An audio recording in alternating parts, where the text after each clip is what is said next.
Fox Sports. We are Fox. We are Florida. There are many great traditions in baseball. Today, we celebrate Father's Day.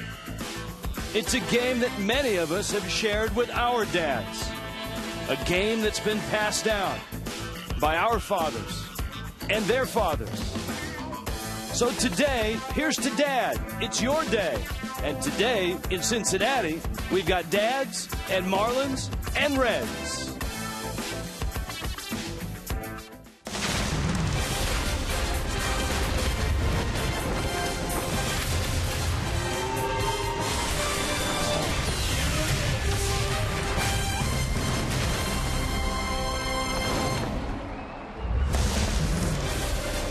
By the banks of the Ohio, the Marlins and the Reds getting ready to finish off a weekend series at the Great American Ballpark. The Reds capturing Game 1. The Marlins last night impressively answer. A pair of 5-0 games. And on this Sunday, on this Father's Day, lots of kids, lots of dads. And we welcome you to Cincinnati. Happy Father's Day to everybody watching. And to you too, huh? And to you too. All right, let's start with last night. What a night for Justin Nicolino and the Marlins and Derek Dietrich. Well, the buzz around here, you talk to scouts, and just about everybody was just raving at the job the youngster did, the 23-year-old Justin Nicolino did on the mound last night. It was fun to watch. And he had help. Derek Dietrich is an Ohio native, so to come here and have a night like last night is pretty special. Tell you, this guy, we've talked about his pop. We know he has that. 2 home runs in the ball game last night. He has 3 on the year. Derek Dietrich has 6 hits since joining the ball club, 3 home runs and 2 doubles. And he has played okay at third. He had a tough play last night. We've talked about his at-bats at the big league level. He's still under 400 at-bats. He has 17 home runs as a major leaguer. He's always had a little power, a slugging percentage in the minor leagues close to 500. Marlins starters are on a really nice run right now, even in this series. Dan Herron was very good in Game 1. And David Phelps pitched one of the best games in his career his last time out against his old team. Tell you what, not only last time out, but 2 times out, David Phelps has been tremendous. His last 2 starts against good hitting ball clubs. The Rockies, the Yankees, 15 innings, 10 hits, a couple of runs. David Phelps against the Yankees, you see the numbers, is tremendous. He has faced the Reds before, but he's never pitched here at Great American Ballpark. So he pitched in a hitter-friendly park at Yankee Stadium. He'll do the same today. Keeps the ball down, changes speeds. We see him do that all the time. Hitter-friendly park, hitter-friendly temperatures. It's a warm afternoon in Cincinnati. The Marlins and the Reds have plenty of power up and down their lineup. Ready to go. What a debut. Justin Nicolino last night. Mom and Dad were here. We'll review and get some reaction after this.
in Cincinnati. Let's go down to the field. Happy Father's Day, Craig Minervini. Craig? Back to you, Rich. Well, it's a great day for baseball, and dads and families are happy to be in Cincinnati to bring it to you.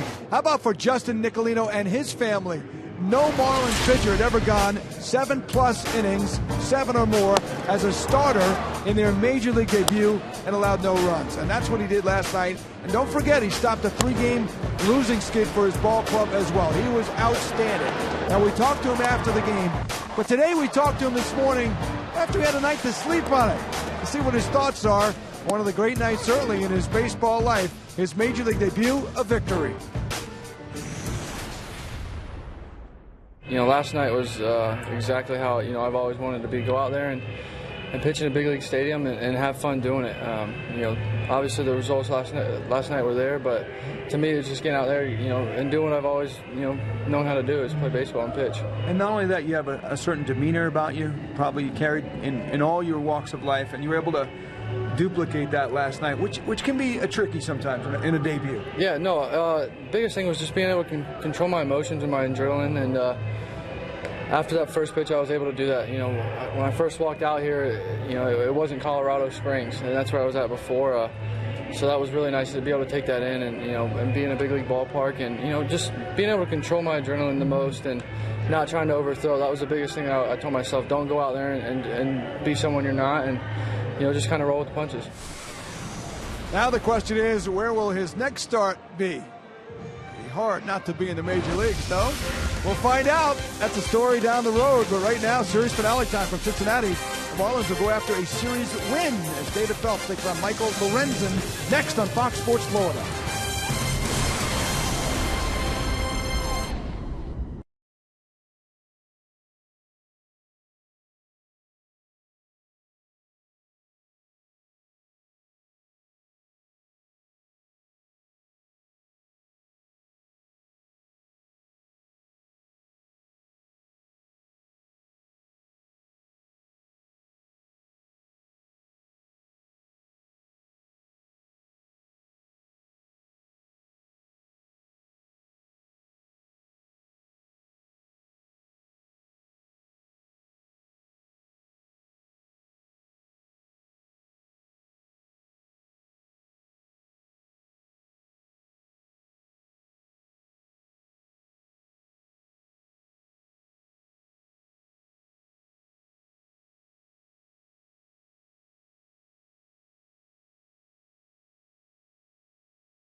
Fox Sports Florida is brought to you by Toyota.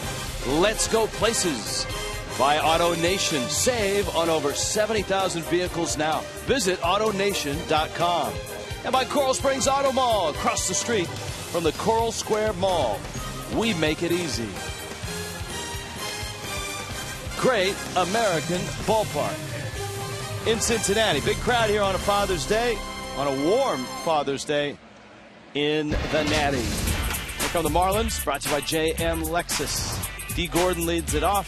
Parma, Ohio, up near Cleveland. That's home for Derek Dietrich. Big night last night.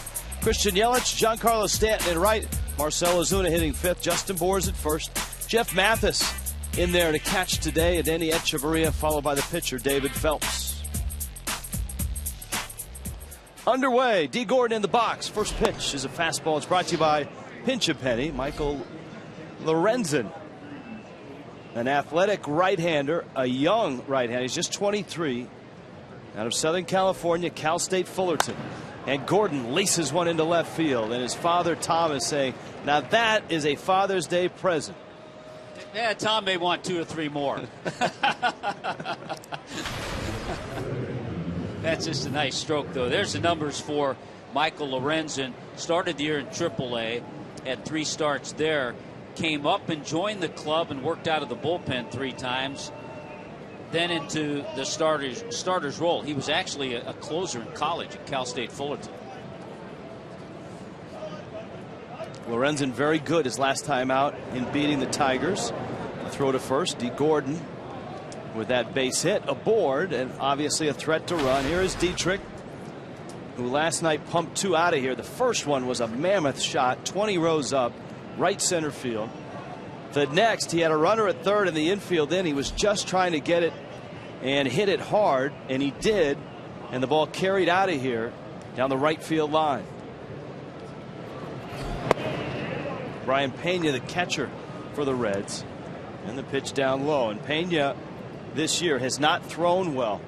He's caught just 4 of 28 base stealers. And Gordon is running. Pitches in. Pena's throw not nearly in time. And D. Gordon swipes bag number 23. Well, we saw D. Gordon pick up a stolen base last night. Great jump here. And no chance for Pena. He tried to throw from his knees. Closer than I thought it was going to be. And also the count now in the favor of Derek Dietrich, 2-0. That's bag number 24. My bad on that. And so Gordon is in scoring position. For Dietrich, you know, last night there was a sequence in which Gordon was running from second, had an enormous jump, and Dietrich, trying to drive in a run, got a fastball in the first pitch and fouled it back. And then took a strike, which allowed Gordon to steal the bag later in the at-bat. That one fouled into the glove of Brian Pena. The count's 2-1. Well, you talk about extra base hits. 6 hits for Dietrich, 6 for 19 since joining the club. 3 home runs, 2 doubles. Obviously trying to pull a ball here with Gordon at second and nobody out, and a fastball is up. Plate discipline is something that Derek Dietrich has. He's developed it in the minor leagues. He had it at Georgia Tech. And it should serve him well in the big leagues.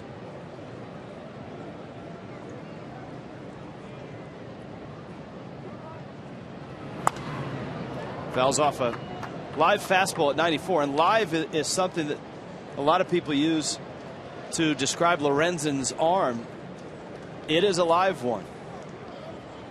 Guy was a closer and a hard throwing closer in college, and a center fielder for that matter. It's 3-2 on Dietrich. Dietrich in his center field. A bullet up with the ball is Hamilton. Holding is Gordon. This ballpark is small, and Hamilton plays a shallow center field. We saw a base hit last night by Giancarlo. Is similar. Into center field. Christian Yelich couldn't score from second base because it was hit so sharply. This, the same type hit, and you're right, because Hamilton's shallow, because this is a smaller ballpark, D. Gordon's not even able to score. But you also don't take that chance. Nobody out, first inning. But just another good A-B and swing by Derek Dietrich. Now Christian Yelich with Stanton on deck. Yelich a couple hits in the series, 1 in each game. He was 1 for 3 last night with a double. And Lorenzen misses in. We've talked a little bit about Lorenzen. He goes after hitters.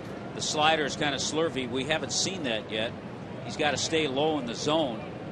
He also has to stay low to make sure those line drives don't get him back at the mound. Yelich hits a pop back behind third. Dietrich's going to tag. Suarez makes the catch, and Dietrich is on his way to second with the throw coming home.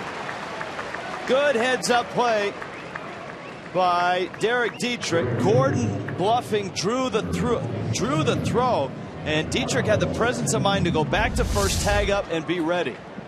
Boy, this is great. There's D, so he draws the throw, and I'm sure that Derek Dietrich was alerted by Perry Hill. If the throw goes home, you go ahead and you can waltz into second base.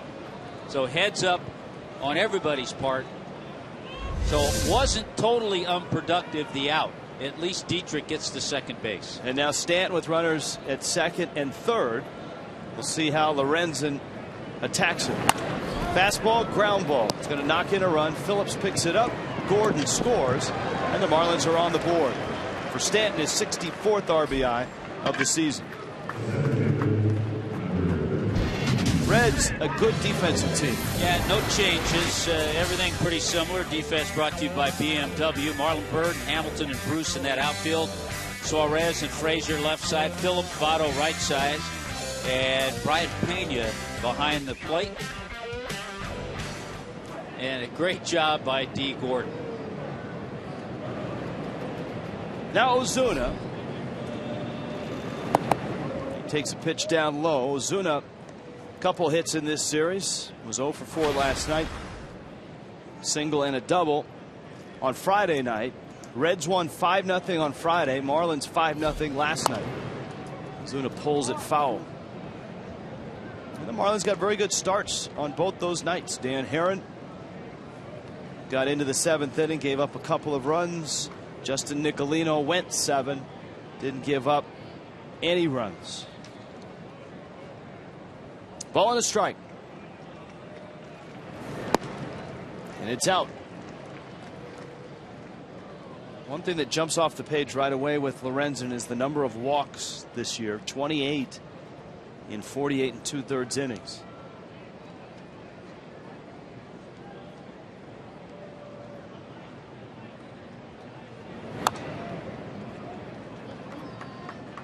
Two balls, two strikes.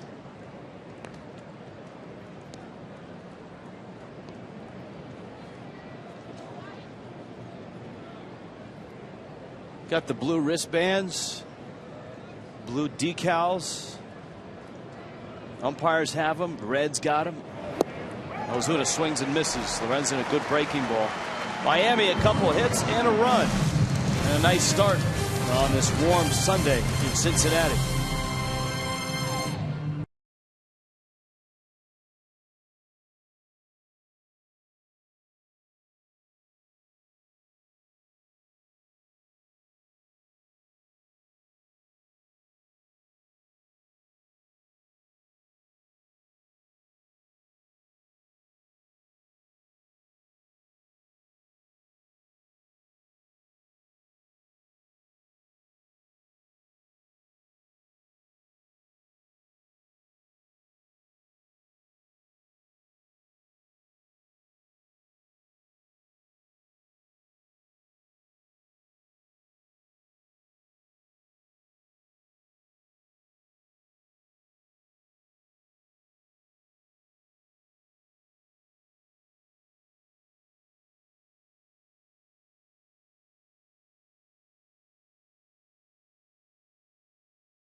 Thursday, and we continue the fight against prostate cancer. The home run challenge has been a success so far, and of course Sunday a big day across baseball. The Reds, a powerful lineup themselves.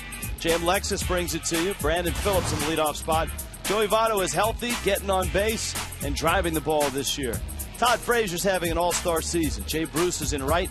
Suddenly he's hot. Brian Pena has some nice numbers against David Phelps. Marlon Byrd and left homered in the first game. Eugenio Suarez is at shortstop. Michael Lorenzen will do the pitching. And Speedy Billy Hamilton hits ninth. This is David Phelps. And for Phelps, start number 13 on the season. Brandon Phillips takes a strike.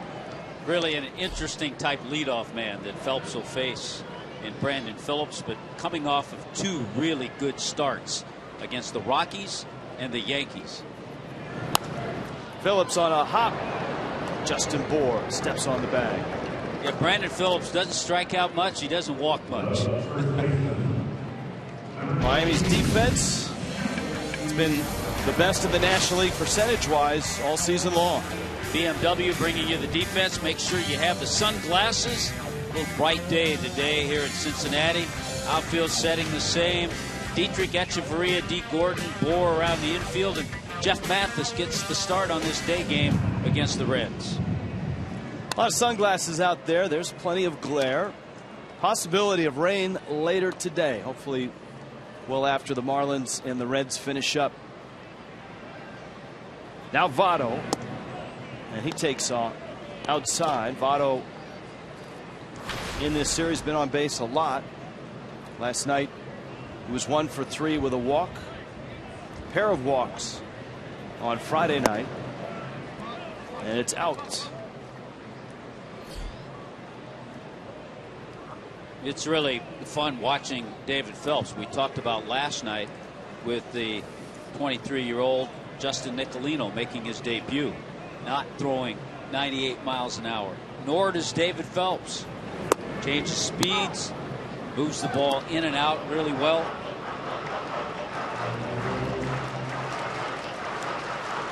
He's pitched against the Reds before, a couple of games, but never in this ballpark.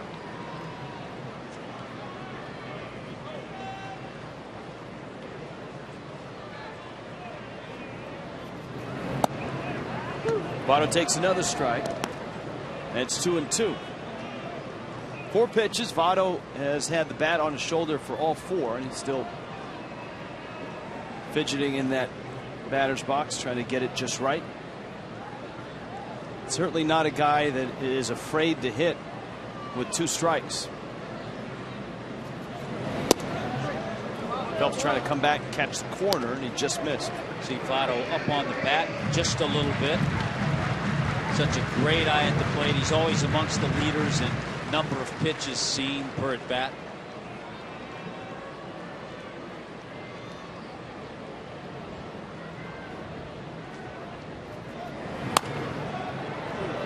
You know, the reputation of a hitter as having a great eye is different than it was 15, 20 years ago. Right now, with the Fox track and the pitch tracking widgets and all of that, the umpires after the game get a DVD of their game. So like on this at bat, they'll look and they know that Votto took a couple borderline pitches, but they'll see in the report that he was right. Here's a 3-2. And that's in. Votto walks, and that's another pitch that's a borderline pitch. And if we look at it on Fox track, we'll see if Votto was right. He was. It's in. That's why his on-base percentage this year is over 400, and it's over 400 in his career.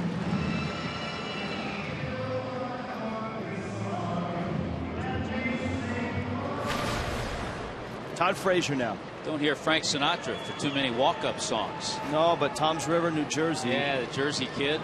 It's in his blood.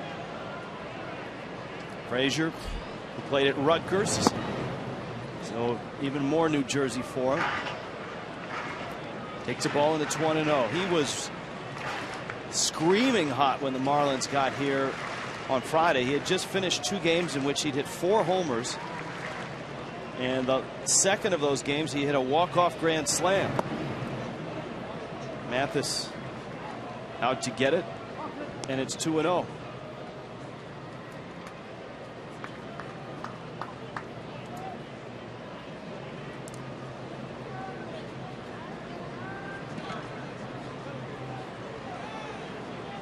Last year, of course, Frazier was in the home run derby and was the National League champ, eliminating Giancarlo Stanton. To right, it's deep.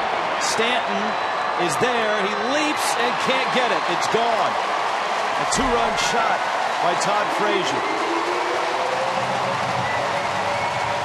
Boy, Stanton got up and was close to getting it. I don't know if he got his glove on it or not. It's an 8-foot wall. Stanton scaled it easily, but Frazier stays hot. That's 23 homers for Frazier. His 7 home runs now in his last 15 games. Terrific effort by Stanton. Let's see how close he got to this. Very close. Just over his glove.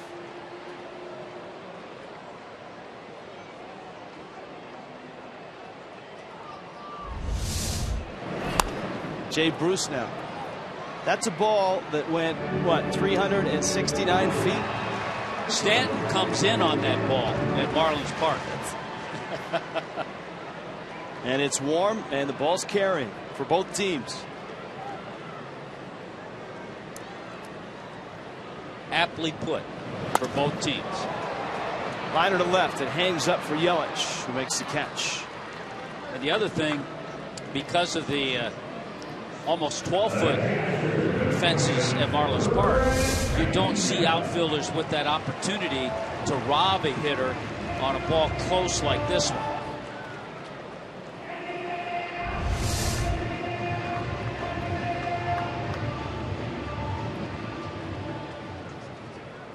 Brian Pena has faced David Phelps once in one game. He had 3 at-bats. He had 2 homers. So Pena is 2 for 3 with 2 homers in his career against Phelps. He has yet to homer this year. Switch hitting catcher.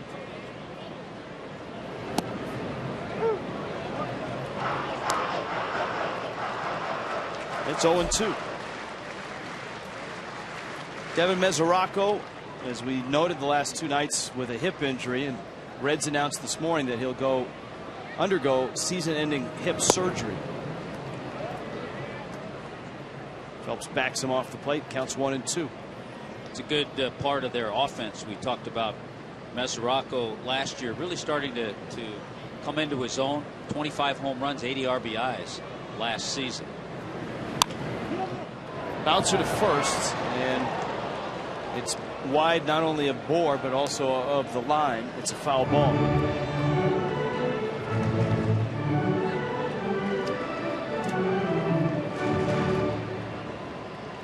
They count 1-2. A walk to Votto, 2-run homer by Frazier.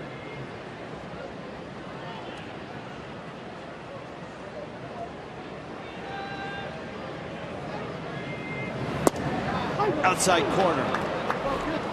David Phelps strikes out Brian Pena, but Todd Frazier, it's a 2-run shot, and it's 2-1 Reds.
Second inning, 2-1. Reds on top.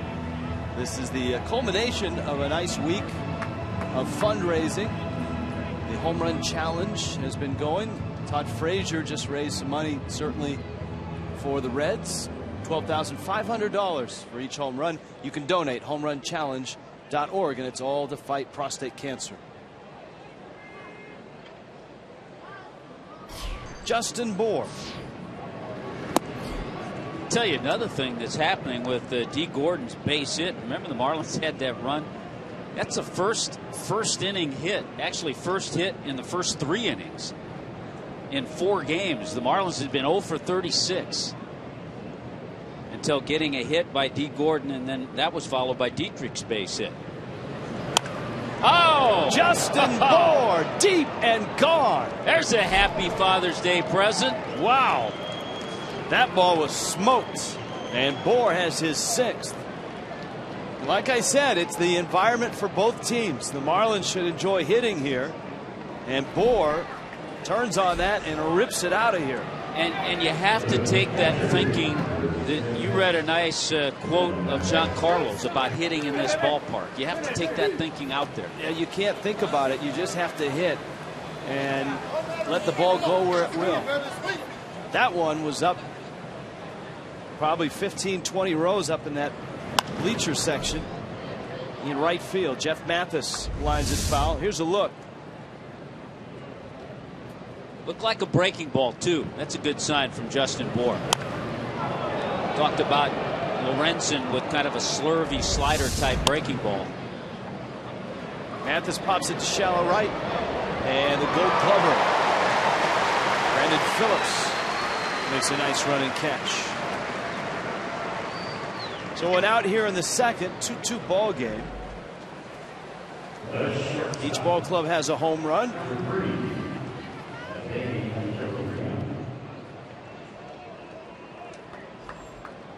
Echeverria, bit of a cold patch for Echeverria, 0 for 6 in this series.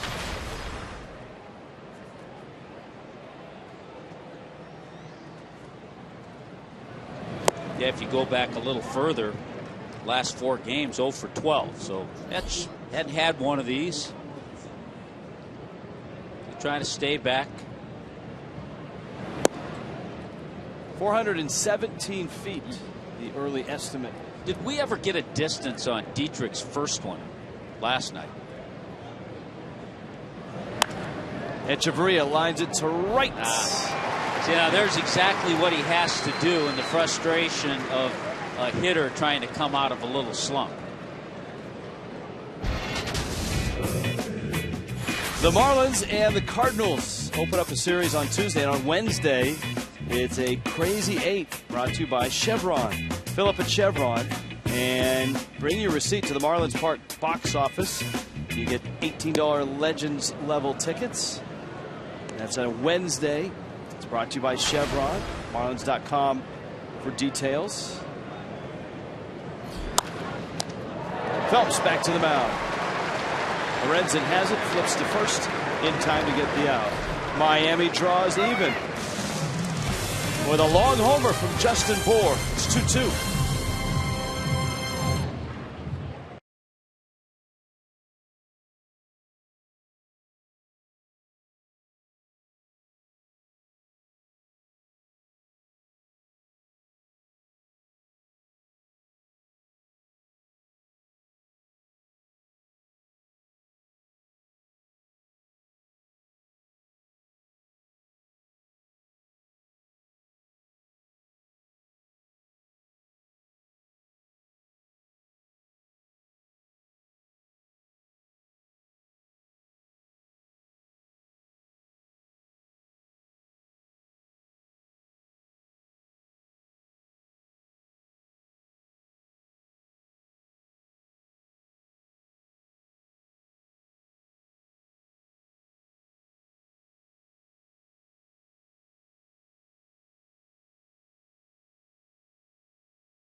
when we would go out and take BP, me and Jason, when we were younger, and you would sit on the bucket out front of the house and catch us when we were pitching. Justin and his father. That was a long time ago. I don't know that his dad could pick him up now. See, and when you're young, your father's bigger than life. His dad bigger than the White House. Yeah, well, when the Marlins were in D.C., we had a nice visit with his dad. And Justin Bour blasted one 417 feet. That's a little further than they used to when his dad was sitting on the bucket and lobbing pitches to he and his brother, Jason. So the ball's flying pretty well here. I think we've determined that. You have a feeling that it's going to be that type of game. And if you're David Phelps, you just want to try to keep the ball down and minimize things. You don't want to walk hitters. And unfortunately, the walk to Votto, even though it was close pitches, he made good pitches. That was followed by the home run by Frazier. Marlon Byrd, Eugenio Suarez, and Michael Lorenzen, the pitcher, due up here. Byrd first, homer to right center in game one, and Phelps throws strike one. Two really nice starts back to back for Phelps. The 8 shutout innings against the Rockies, and then 7 innings giving up 2 runs against his old team, the Yankees.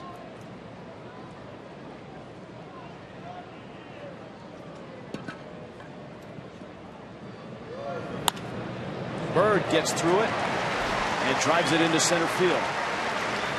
Tried to get in on Marlon Byrd. He did a little bit, but Marlon Byrd, a good hitter.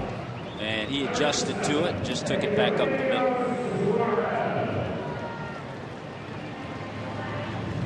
Here is Suarez. Talked about Mesoraco, the other significant injury for the Reds among position players. Zach Cozart, the shortstop's out with a knee injury, out for the year. Marlins have injuries as well. All those seem to be centered in the starting rotation, except the Michael Morse injury at first base. And Martin Prado on the DL, but it's not a long-term. Neither of those are long-term injuries, and the Marlins hopeful that they're both back soon. Michael Morse in Double-A in Jacksonville, rehabbing 4 games, 3 hits, 3 for 14. So trying to get his timing back, and hopefully we'll see Michael Morse. It just creates a little bit more when he gets back, because you know he's at first base, but Justin Bour just went deep.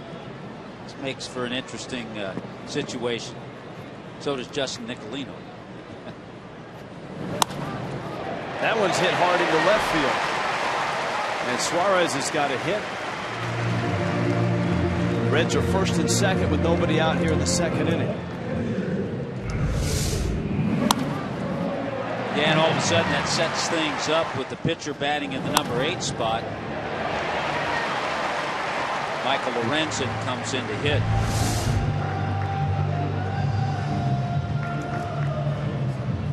Lorenzen can hit, and that's one of the wild cards here is the fact that Lorenzen was a center fielder and a closer at Cal State Fullerton, and the Reds actually let him hit his first few years in the minor leagues. He actually pinch hit earlier this year in a ball game, but yeah, his junior year at Fullerton, he hit .335, and he was 3-0 with 19 saves. So you know, if he was playing center field, good athlete. He is not related to the former Kentucky quarterback Jared Lorenzen. Out at first, Lorenzen with the bunt. And that sets up a Billy Hamilton at bat with a pair of runners in scoring position. Good job on the bunt. Only play for David Phelps was to first base.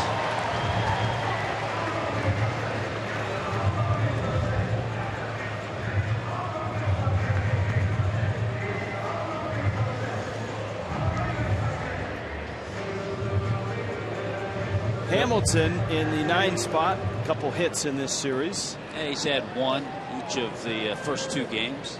Corners are in, middle infield back. Trying to avoid a big inning here. Phelps with a fastball misses in. If Billy Hamilton ever figures it out at the plate, he will be a really dynamic force, and obviously he won't be hitting ninth and have him up in that leadoff spot. For Hamilton, that success at the plate seems to be the last piece for him. Defensively, he's turned into a very nice outfielder. He can obviously really go get him. He plays a real shallow center field. He is a demon on the bases. There's no question about that. Getting on base, his on-base percentage is just .266. That is a key to getting out of the 9 spot in the order. He squares. The ball hit him. The ball hits Hamilton. It popped over Mathis. Bird came charging in at third as if it was a wild pitch. And that's going to bring up Brandon Phillips. He's thinking about punting, and then he can't get that back foot out of the way. It just catches the back toe.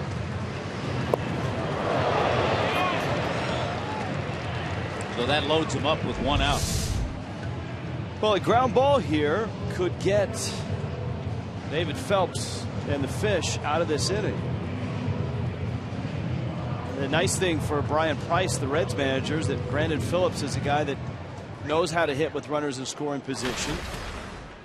He's hit in so many different spots in the order, including third and fourth in his nice run here in Cincinnati. Now the infield back for 2. It was a key moment early in the game last night for Nicolino in the 3rd inning. Back-to-back singles, first and second, nobody out. And he was able to get Brandon Phillips to hit into a 6-3 double play.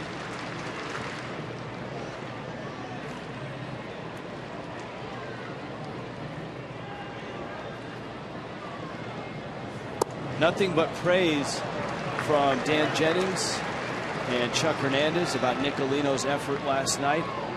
We even had a chance to talk to Reds manager Brian Price, a former pitching coach and a really good one. And the word that he used was poise. Right now, David Phelps needs to find the plate. He's behind Brandon Phillips with the bags loaded. It's 2-0. Game changer brought to you by T-Mobile. Nicolino's night last night. Pitch count was good. Mom was happy about that. 86 pitches.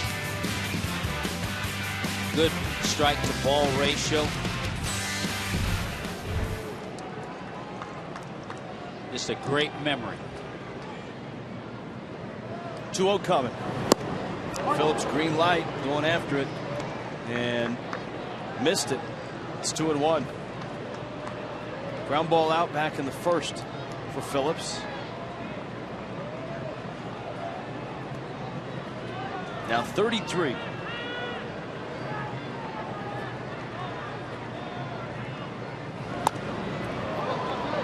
And a nice job by Phelps, maybe with some help from Mathis on that visit, to dial it back in. Yeah, we talked about Phillips too. 16 strikeouts, 12 walks. So you know he's going to go up there swinging.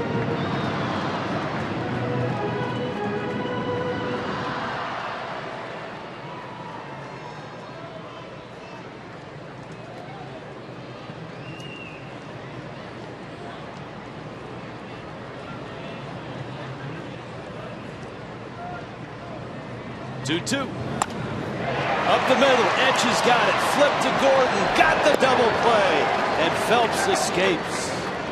Nice play by Echeverria. D. Gordon a clean turn, and David Phelps wriggles out of the second.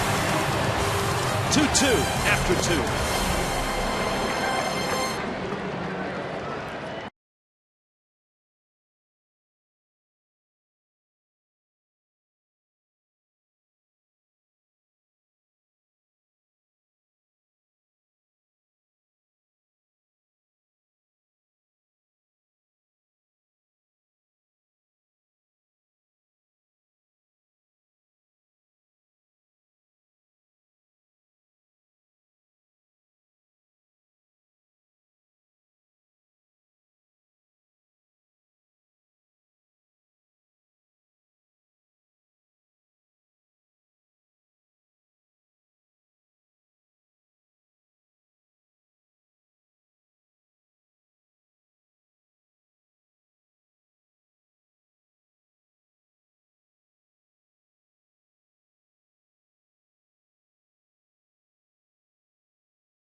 It was awesome watching you play and being a bat boy for you when you were with the White Sox. Watch you just shut them down and throw 100. It was pretty cool. Look at that, the Gordons and the Gwynns. The late Tony Gwynn in there. Tom Flash Gordon. Some interesting comments from D about growing up around the game. He said the one thing his dad taught him was to just stay out of the way. He said you can go. He always timed it, he said, so that when his ball club was taking batting practice, they would shag in the outfield. When they were hitting in the cage, hey, stay away from the cage. But as soon as the cage was empty, everybody in the cage. As soon as batting practice was going and they needed shaggers, he was in the outfield. Had a nice chat with Flash Sr. in Miami just recently. On a hop, Lorenzen has it and underhands to first. And Gordon, who had a single, swiped a bag and scored a run in the first, is out number 1. A flashback, aptly named. Oh, look at the curveball. Those are the years in talking to D that he remembers well, too, the years in Philadelphia. Well, near the tail end of his father's career. Yeah, he was a little older.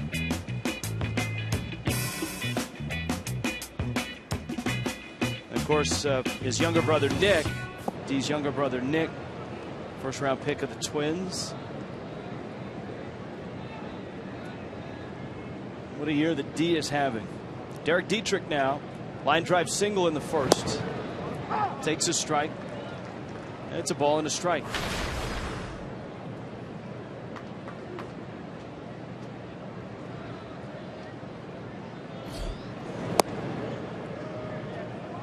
I'm sure on this Father's Day that Derek Dietrich will also have his grandfather in mind.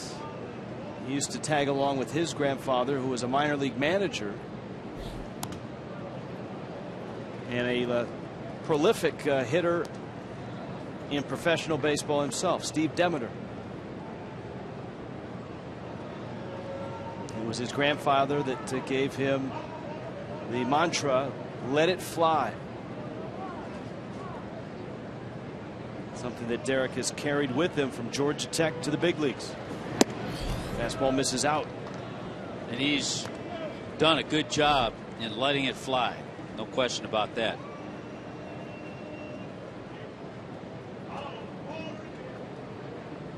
"3-2. Chopper to first. Votto gets there. Lorenzen in time. 2 outs. A Kids Eat Free Wednesday is that Wednesday night game against the Cardinals at 7:10. That means every child eats free. And then on Tuesday, now it is Wednesday. Thanks for the help in there. Here's Yelich.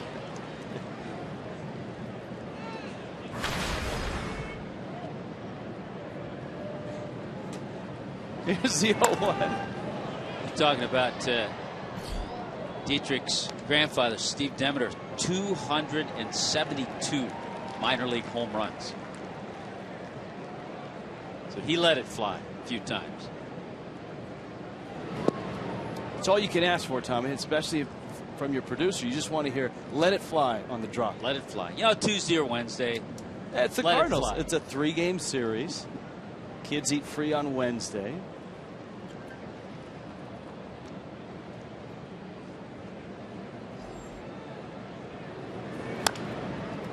Little tapper from Yelich.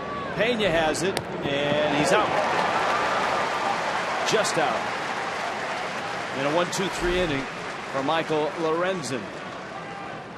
Marlins may look at it, but I think he's out. Yep, he's out.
Great American Ballpark, a neat place for Derek Dietrich to play. He grew up 3 hours away from here. He reminisced about his night last night and having a chance to play in his home state here in Ohio.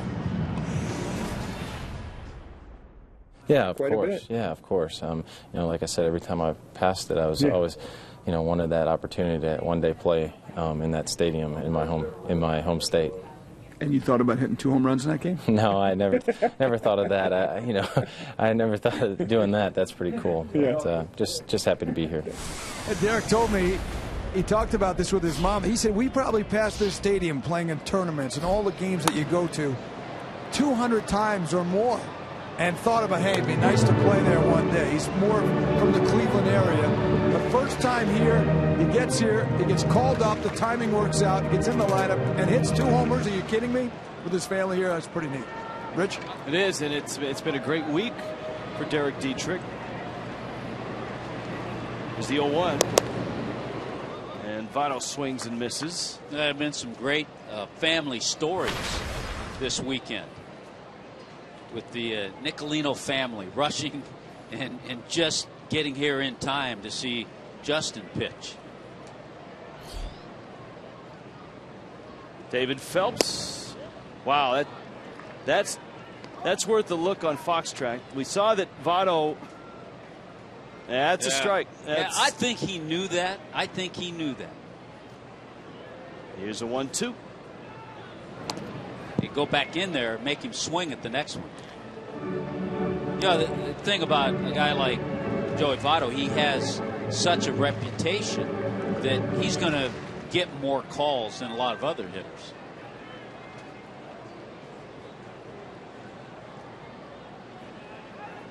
You can see Votto choked up on the bat. The 1-2.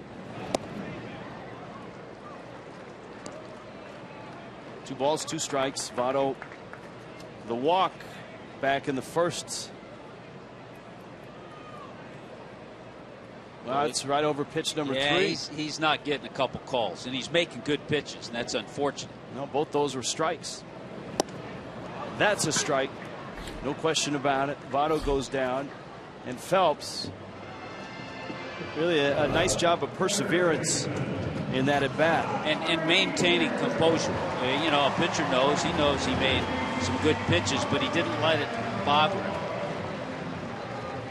Always remember a great quote of Nolan Ryan's: Don't let the last pitch affect your next pitch. Now Frazier, homered to right field, just getting it over the outstretched glove of Giancarlo Stanton.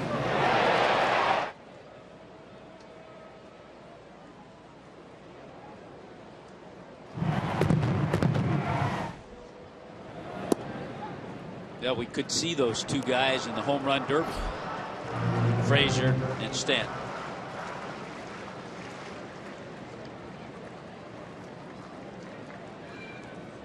Giancarlo has gone on record and said, if invited, yes, he will participate.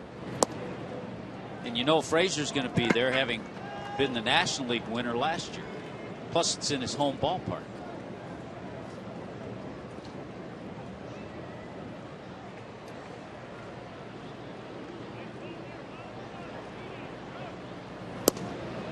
Outside corner, a strike, and it's 3-1. Amongst the no-hitter of Max Scherzer yesterday, Bryce Harper homered. So he's at 23 with 55 RBIs.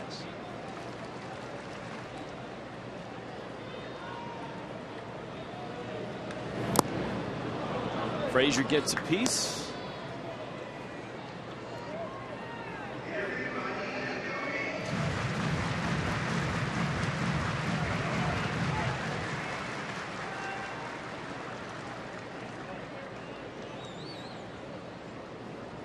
Bryce Harper has homered again today. Echeverria has it. And there's 2 outs. Here comes Jay Bruce. Yeah, an early lead, 4 runs in the first inning for the Nationals. 2 of those coming on a home run, number 24 now for Harper.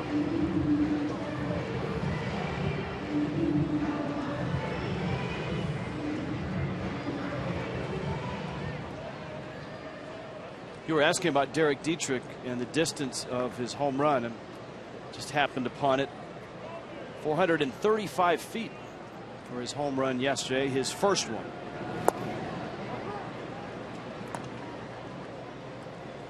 That's a bomb.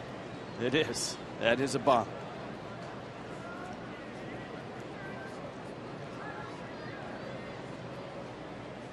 Oh, 1 change up. Bohr to his right. Nice throw, nice catch, nice play. Giancarlo Stanton's coming up in a 2-2 game in Cincinnati.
Mucho cuando tú nos llevabas al estadio y nos decías muchas cosas para salir adelante en el béisbol. Recuerdo mucho y amé mucho esos momentos, y pues cuando estaba con mi hermano también entrenando, pues gracias por todo eso, y quería desearte un feliz Día del Padre, que Dios te bendiga, y pues una bendición para nosotros.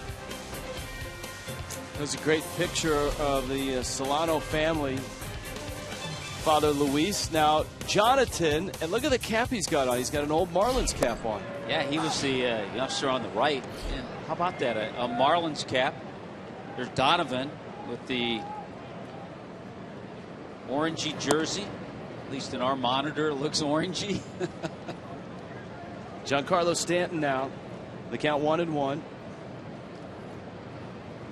Michael Lorenzen got Stanton to bounce out. But it was a productive out. Stanton with runners at second and third, bounced out to second. 64 RBIs to go with 25 homers.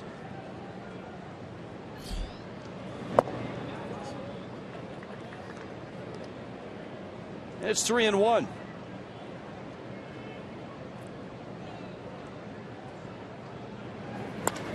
Stanton takes a liner into center field. The dive, no catch. Billy Hamilton. Big turn by Stanton, and he'll hold there. Boy, that was hit so hard that it just hung up, and Hamilton tried to make the diving catch. He actually got there, and well, maybe not. I don't think he ever caught it cleanly. Yeah, and that's some of the times Stanton's penalized because he hits the ball so hard, it carries, and Hamilton had a shot at that. I don't think he ever handled it fully. So base hit for Giancarlo. Marcell Ozuna.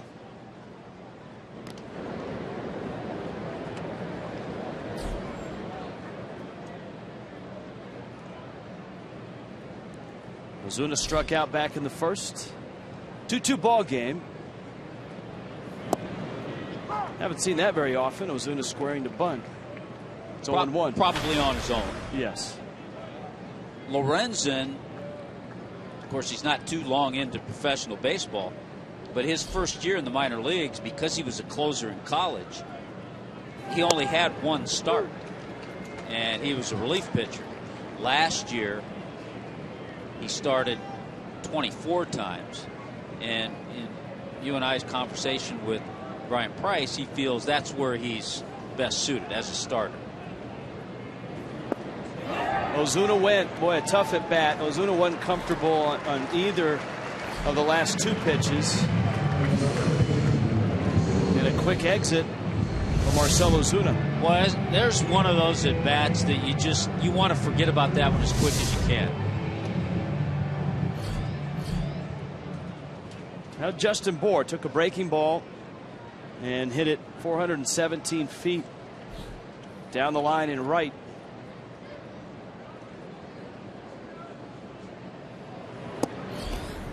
And Lorenzen misses away. Bour now 6 homers to go with 13 driven in.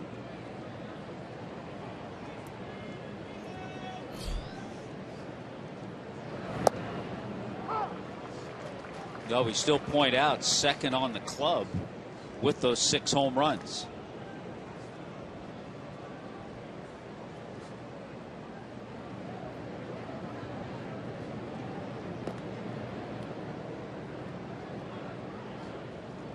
Stanton will steal a bag if given the opportunity.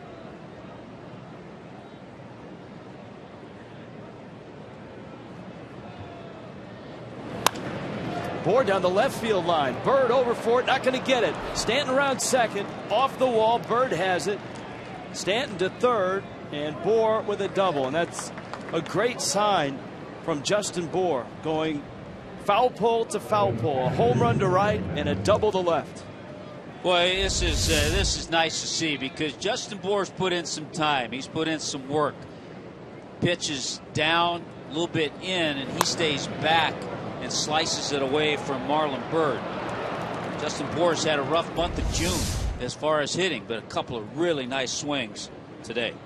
Now a big at bat for Jeff Mathis, who popped out to Brandon Phillips back in the second. Middle infield is back. Joey Votto way off the bag at first, and even now he'll back up a bit. Mathis takes down low. You've got Echeverria on deck. Mathis trying to drive in a run here with 1 out. And of course, some pressure on Stanton at third to determine if the ball on the ground gets by the mound. Frazier's not that deep at third. That's probably always one of the toughest decisions as a runner in this situation. He's going to be going on contact, but yeah, make sure it gets by the pitcher. And a lot of times from the angle you're seeing from being the runner at third, you don't pick it up as well as most others do. Justin Bour at second. Stanton's at third. Lorenzen. No, Mathis takes a strike. It's 1-2.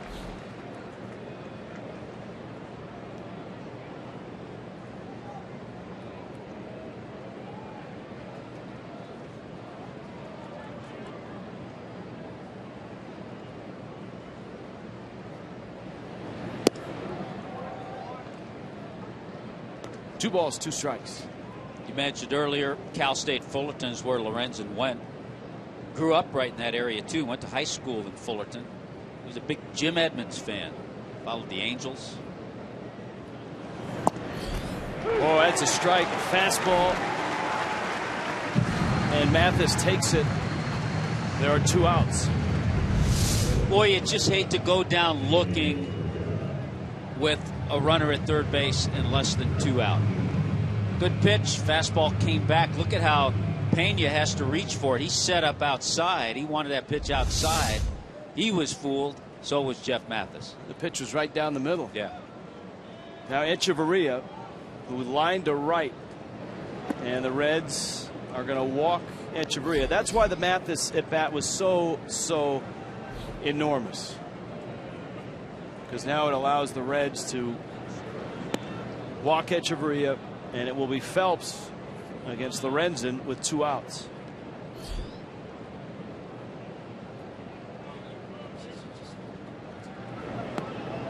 Lorenzen having a little difficulty here in the intentional walk.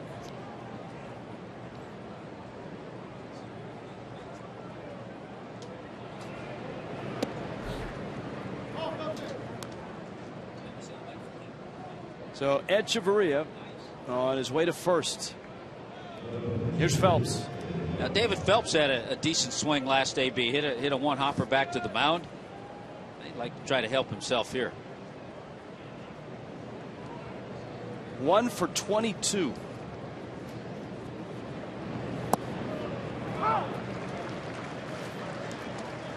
Lorenzen gets a strike.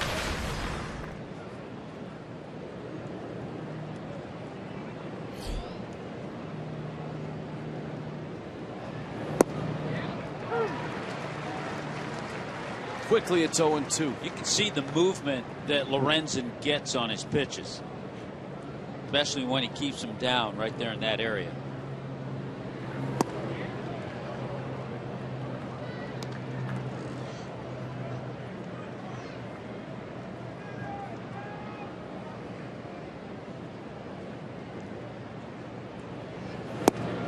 And he got him. And Lorenzen escapes. Marlins leave a pair in scoring position, still 2-2.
By Checkers. Get Checkers Authentic Philly Cheesesteak.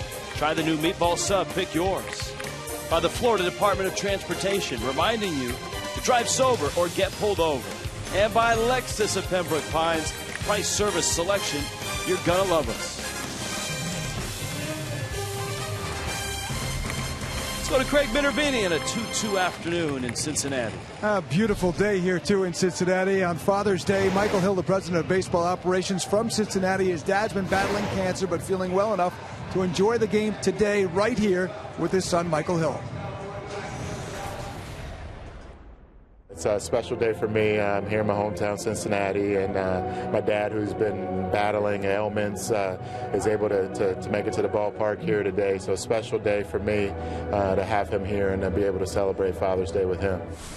No doubt about it. A lot of great Cincinnati ties with Michael Hill and Tony Perez with the Marlins, of course. And for Michael, grew up a big fan of the Big Red Machine. He told me today it was that team that really inspired him about this game of baseball. Attracted him to him, probably like many people that grew up around Cincinnati in the mid-'70s. Guys? Yes, well, what a great sports town. Great high school programs, great high school football. Michael Hill, of course, a running back as well as a baseball player at Harvard. Phelps throws a strike to Brian Pena. Pena, Marlon Byrd, and Eugenio Suarez. Ken Griffey Jr. went to high school here in Cincinnati.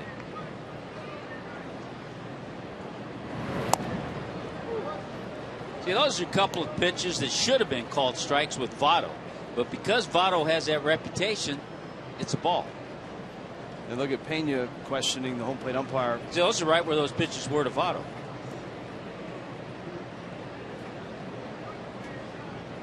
Pena struck out back in the first.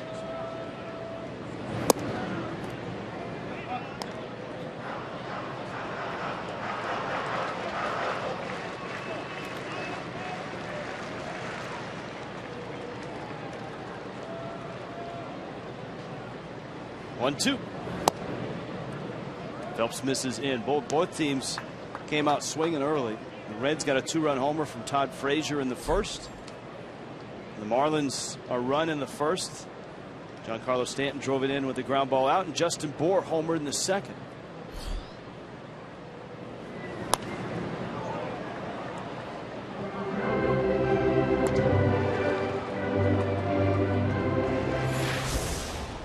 South Florida Honda dealers, get you ready for our next telecast, which is Wednesday. Tuesday night's game is on Fox Sports 1. Cardinals in town, 3-game series. One of the best homestands all year. Cardinals, Dodgers, Giants. Great homestand for fans and a challenging homestand for the Marlins. Giants have been playing well. Now the Dodgers have hit somewhat of a dry spell, but they're still 38-31. Giants are 38-32. And the Cardinals only 45-23. Wonder if the Cardinals will bring the rally squirrel with them. Apparently it was back in Philly this weekend. Another thing, I wonder when the Giants are here if the bus will wait for Bruce Bochy. Read an article, they had a game in LA and the team bus left without the manager after the game. Full count. Not sure if Boch has an Uber account, so he called a cab. Cab took about 35-40 minutes to fight their way through the traffic. How many managers do you think in baseball use Uber? I'd say they're probably a handful. Maybe Kevin Cash. Maybe a Joe Madden. 3-2. It's in. That's quite an at-bat. A 9-pitch at-bat for Brian Pena. Leadoff walk. And you're saying Kevin Cash because he's 37 years old. Right, he's young. So.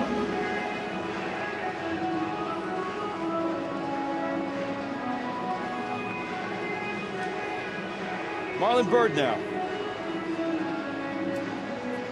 Well, both pitchers have had to really work out of second and thirds with 1-out spots. Phelps did it in the second inning against the Reds. Was able to get Brandon Phillips to bounce into a double play to end the inning. And we just saw Lorenzen get out of it with some help from the bottom half of the order. That in the top of this inning, the fourth. Byrd, the count 1-0. Dangerous hitter. And always had a short, powerful, compact swing.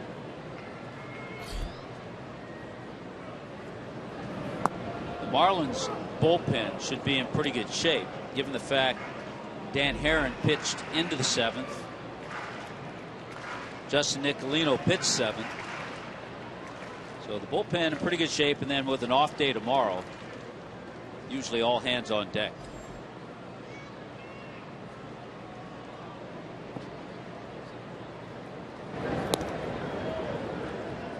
Bour not really playing on the bag. He was actually off the bag. And fortunately, Phelps hit him in the numbers, or the letters, as it were, with a baseball jersey. Usually there's communication between the first baseman and pitcher. And the pitcher should know where he's playing if he's going to be off the bag.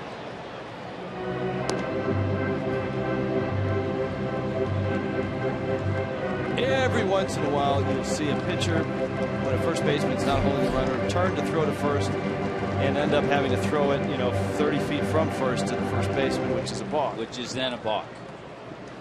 If it's toward the bag, it's okay. If the first baseman can scramble over there.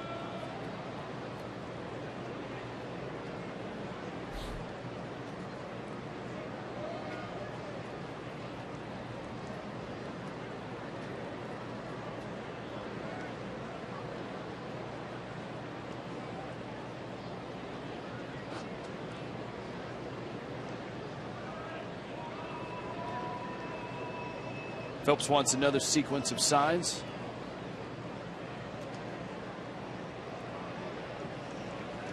But the Nationals are up 9-0 already over the Pirates, who are not only a good team but a hot team going into that series.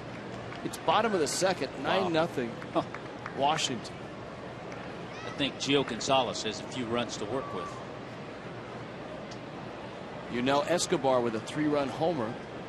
As Tommy pointed out, Bryce Harper hit his 24th.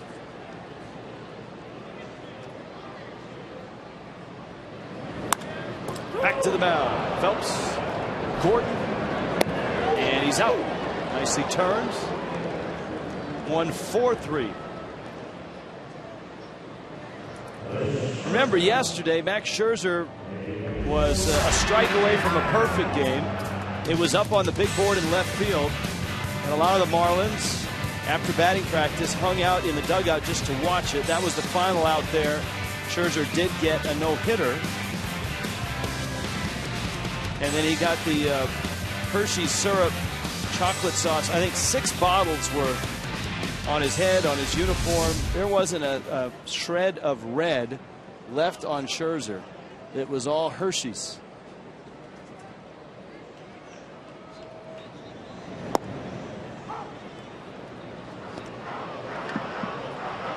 The back-to-back starts added up. That 16 strikeout, 1-hitter, and now a no-hitter yesterday. Suarez swings. Counts 0-2.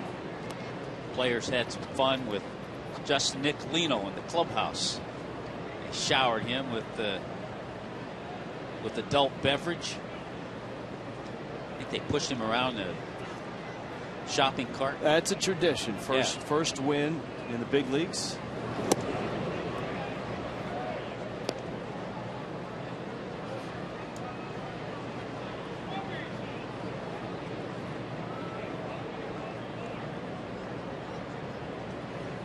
One-two. The irony there is you get an adult beverage dumped on your head. And Jose Fernandez won his first, I believe. He got it. I want to say he wasn't old 21 enough to drink it. Right.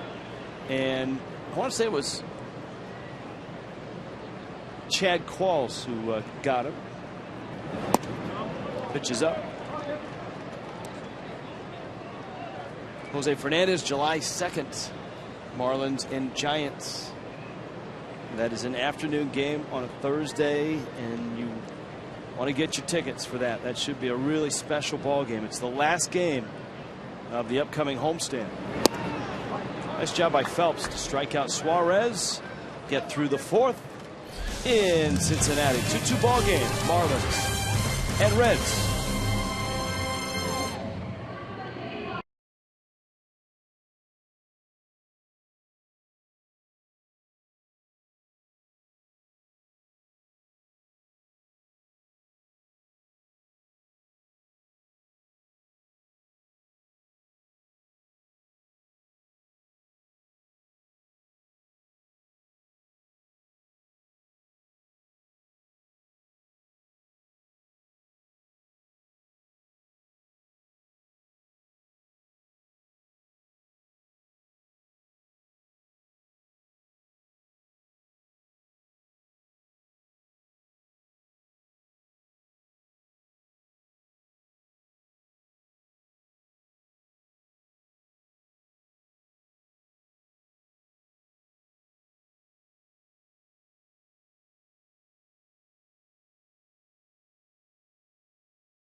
in the 5th in Cincinnati.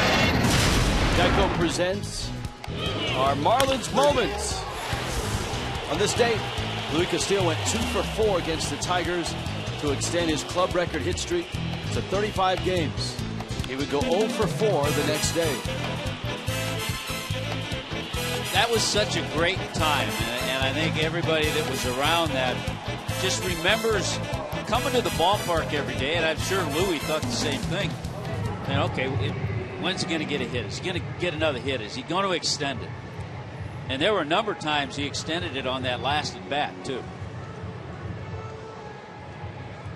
Top of the order for the Fish. You see Derek Dietrich on deck. D. Gordon's in the box. Christian Yelich due up third.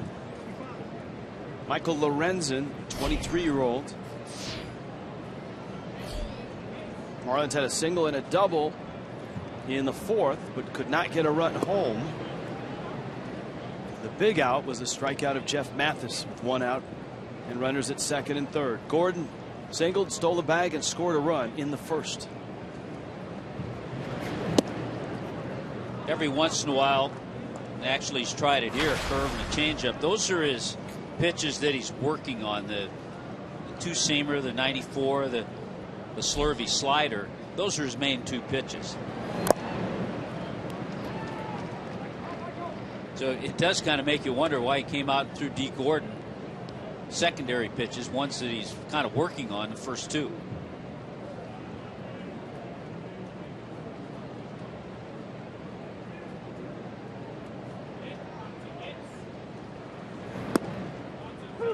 Strike.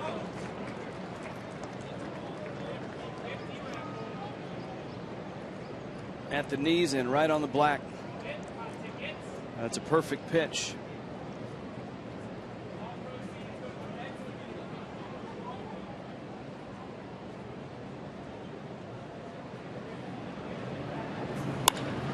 Gordon lines it to right. Another base hit. 2 hits for D. Gordon. And certainly he's got his eyes on second base. On Tuesday, Major League Baseball returns to Fox Sports 1. Yes, it's Cardinals and Marlins. Giancarlo Stanton, Matt Carpenter, they'll all be there. 7 Eastern on Fox Sports 1. It streams live on Fox Sports Go. So Marlins Cardinals on Tuesday night.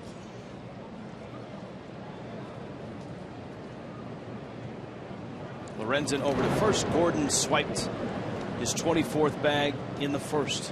D. Gordon with that base hit to right field. His first hit was to left. Remember, we showed you the spray chart. He's used the entire field this year. 103 hits now for D.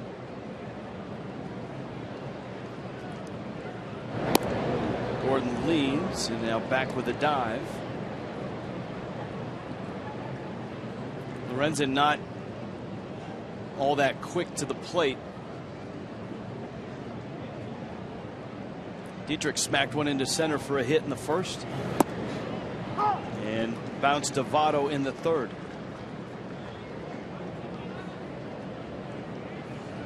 Marlins an off day, and then the Cardinals on Tuesday night.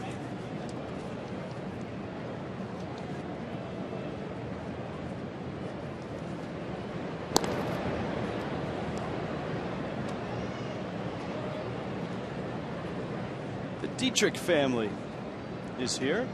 Dad on the right. Got the Marlins shirt. Now, his sister was an ice skater, as I remember. Yeah, 4 or 5 years professionally. Foul back. A very talented family, not only professional ice skater, but remember Derek, a juggler.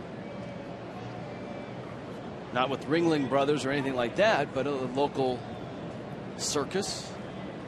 They had a brief tryout with Tutti the Fruity. That's right. It is a Sunday, isn't it?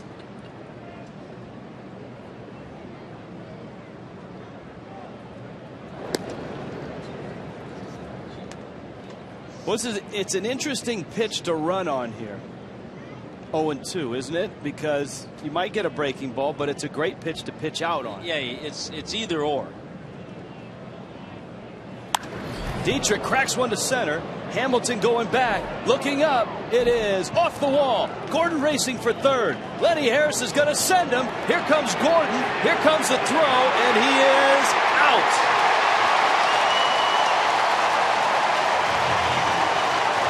A head-first slide by D. Gordon. Pena got to the corner of the plate.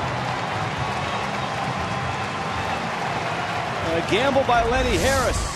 Yeah, and I think the gamble mainly because there, at the time, was nobody out. Perfectly thrown relay. Hamilton hits the shortstop Suarez, who makes a strike throw to Pena at the plate. 8-6-2. And the gamble, the fact that there was nobody out at the time, and then you have Yelich and Stanton coming up. You know, there's a real good chance here that the Marlins may challenge on blocking the plate, because Gordon had to slide head first around Pena, and the umpires right now are coming to take a look at it. It takes a challenge now. It's no longer by suggestion. Here's a look. We'll see where Pena is. No, he's got the ball. And then once he has the ball, he comes in for the tag. So he's out. It's perfectly legal, I believe, what he did. Once he has the ball, he can block the plate. He took the throw. There was a little bit of a lane, but once he caught the ball, he came in and made the tag.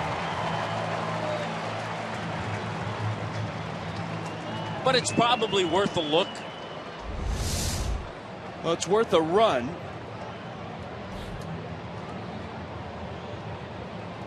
But having watched the replay a couple of times, he was clearly not blocking the plate before he had the ball. Once he had the ball, then he went to the front of the plate, which you can do by rule.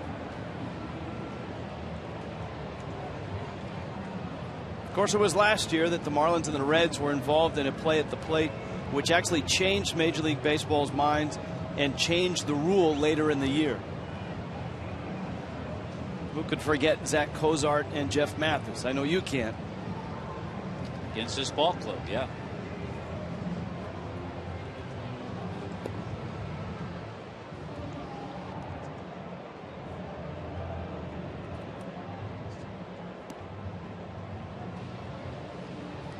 And so the wait continues. There's the look. Oh, the ball is in his hand. That's an issue. In that look, we just got this angle. You can see the ball is in his hand and not in his glove. Now the plot thickens and it becomes a different story. Let's watch it in slow motion, see if Gordon gets the plate or not. Because Pena has the ball not in his glove, it's in his hand. Glove's empty. Ball. Oh, wow. Oh, man, that's a whole different story seeing that angle. It is. That's a great catch by Pat Shine. Now, does he have the ball on him? Oh, he's out. Hard to tell if he had the ball on him, brushing his backside while his hand got the plate. Now that one certainly was worth the challenge. After seeing that angle and seeing the ball in his hand and not in his glove, but the umpires will see if the call stands. Also, there's not enough evidence to overturn. That's exactly why, yeah. Not enough evidence to overturn. Yelich sprays a ground ball to Frazier, who throws across the diamond. Boy, a promising inning for the Marlins in the fourth went nowhere. And a promising start to the fifth right now is in danger of ending up in the same place. The Dietrich double with Gordon thrown out at the plate. Yelich has bounced out. Here is Stanton, and we'll see how the Reds pitch him. Now remember, Ozuna is on deck, and Lorenzen has struck him out twice. Ball in the dirt. And pitching to Stanton, my guess is they'll throw a couple wide ones, see if he offers, and if they fall behind, put him on. I really do think they'd rather pitch to Marcell Ozuna.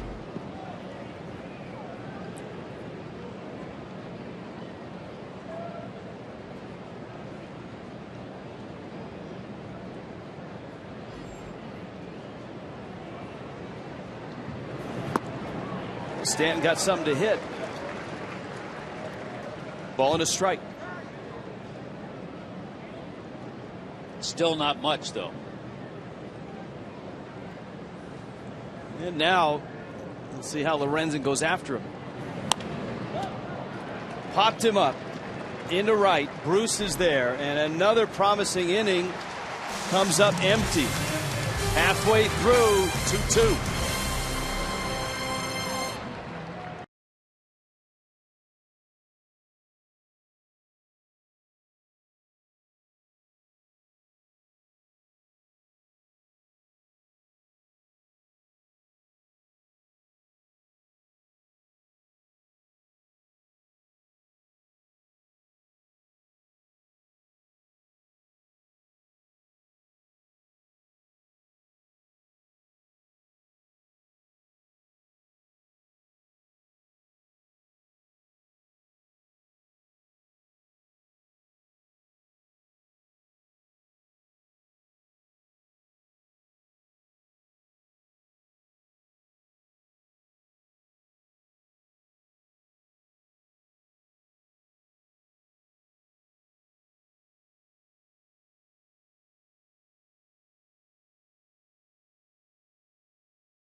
Yeah, we see you, Rosie.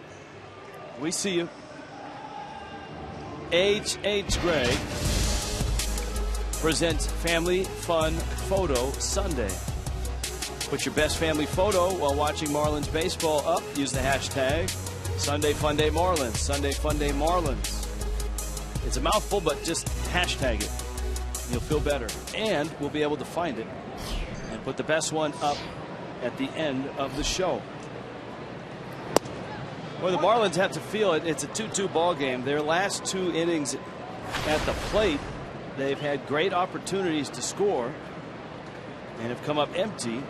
And so David Phelps gave up 2 runs in the first, and that's it. Goes back to work. Lorenzen, Billy Hamilton, and Brandon Phillips. And we talked about Lorenzen, very good hitter. 4 hits already this year. Dropped down a nice sacrifice bunt his last time at bat.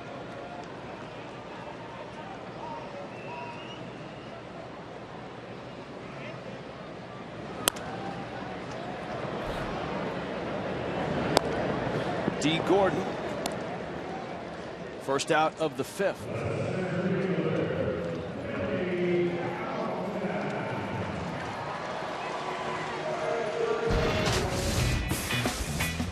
On a Thursday, the Marlins and the Cardinals get going.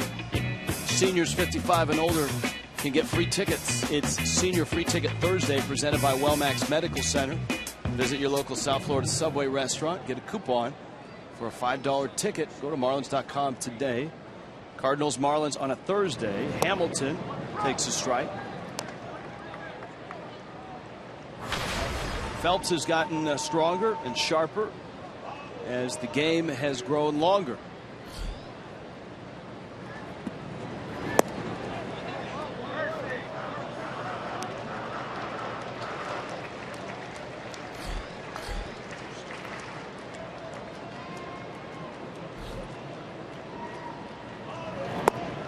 The word from New York on the play at the plate, after reviewing all the angles, the replay official could not definitively determine that the runner touched home plate before the catcher with the ball in his right hand applied that ball to the runner's left shoulder. Kind of what we saw. Hamilton muscles up, right center field. Stanton is after it, and he makes a running catch.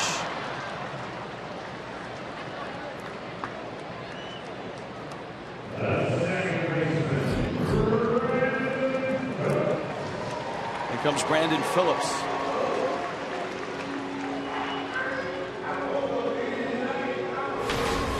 Think about the job David Phelps has done. Gave up those early runs, the 2-run homer from Frazier.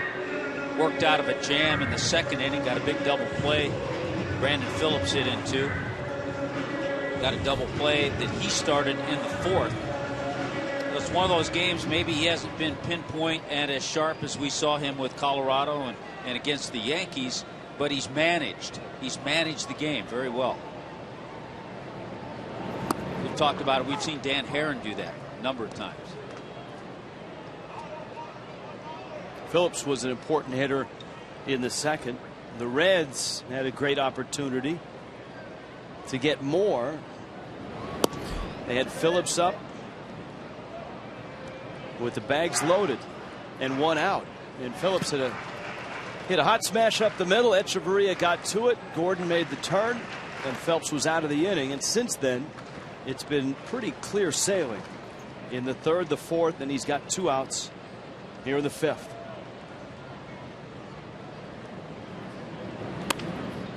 Slow roller. Dietrich crossed the diamond in time to get the out. A 1-2-3 inning for David Phelps, and a 2-2 ball game still after a 10-pitch inning.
I admire how hard you worked and how you always put your family first.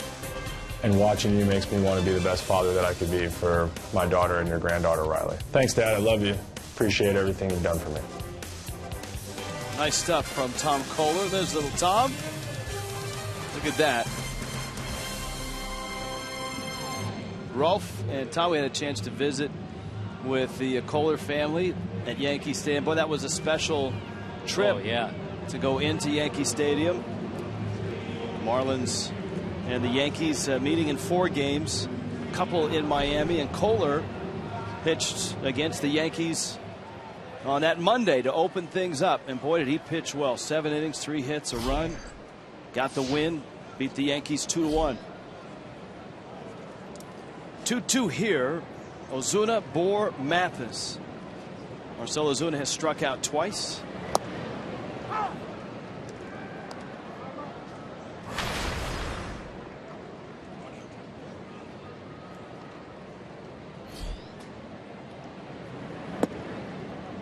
And a low fastball.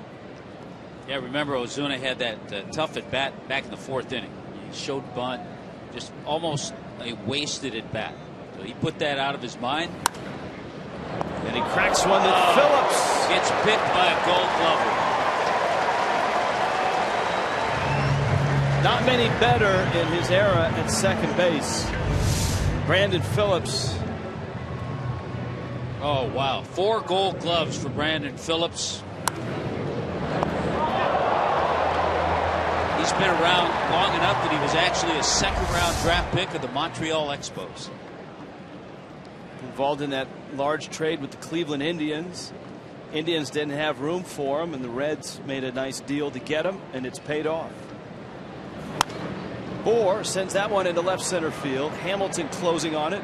So is Bird. It's Bird who makes the catch. Bohr, one of the hitting heroes for the Marlins, with a home run and a double. Now he's 2 for 3, and it's Jeff Mathis.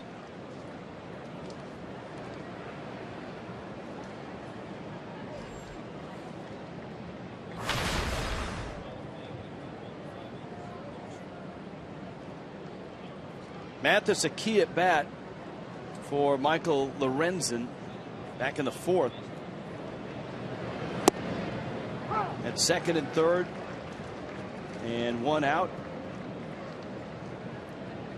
Infield was back, and he was caught looking at a fastball for strike 3. Fouls this one back out of play. You know, we saw the Toronto Blue Jays firsthand. We know the kind of offense they're taking on the Orioles. The Orioles had a 7-0 lead with the Blue Jays coming to bat in the 2nd inning. It's only in the 5th inning, and Toronto has a 9-7 lead now. Mathis to center field. Hamilton is back and there, and he makes the catch.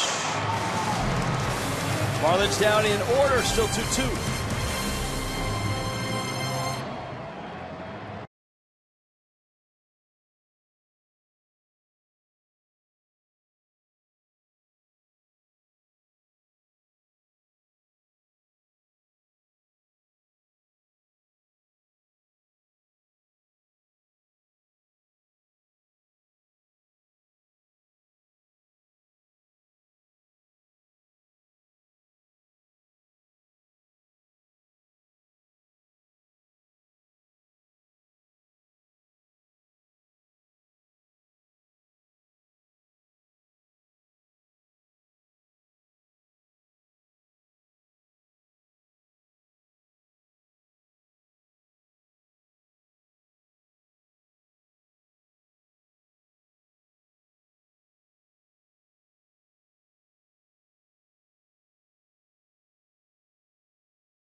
Cincinnati, on the banks of the Ohio. Nice and warm, a lot of sun, river boats flying by. Along with Tommy Hunt and Craig Minervini. 84 degrees, mostly sunny, and 2-2. David Phelps throws a strike to Joey Votto. Votto has walked and struck out. Todd Frazier, Jay Bruce, the meat of the Reds order is up here in the 6th inning.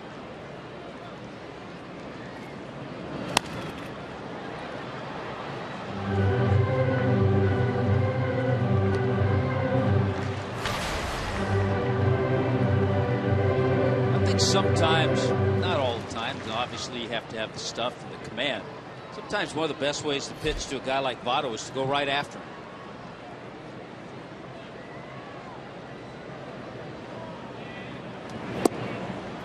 That's where Phelps has gone when he gets 2 strikes on Votto.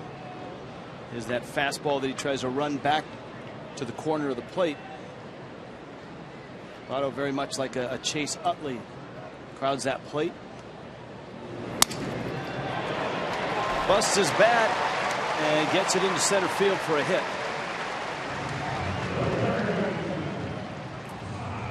AT&T Uverse brings you a Father's Day classic moment. This is Jeff Conine on Father's Day in Anaheim. The homer is in front of his dad, and of course, Father's Day, yeah, they had the blue wristband, so it was prostate awareness, raise funds for prostate cancer. His father, a prostate cancer survivor. Great day. Always good to see Niners dad, too, Jerry.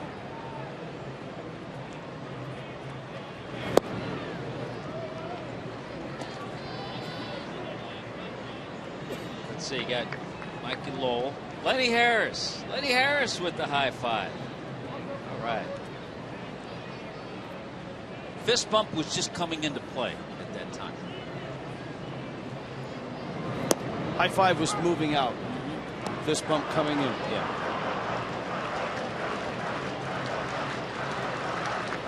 Lenny Harris now the assistant hitting coach and third base coach for the Marlins.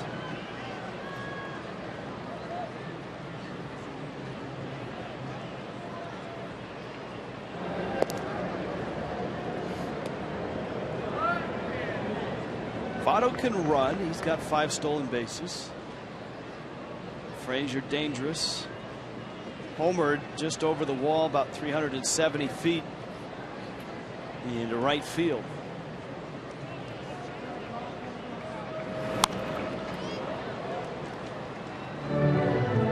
You talked about Frazier's standout career going back to his Little League days for Tom's River. The final game against Japan, Little League World Series, he was 4 for 4 with a home run.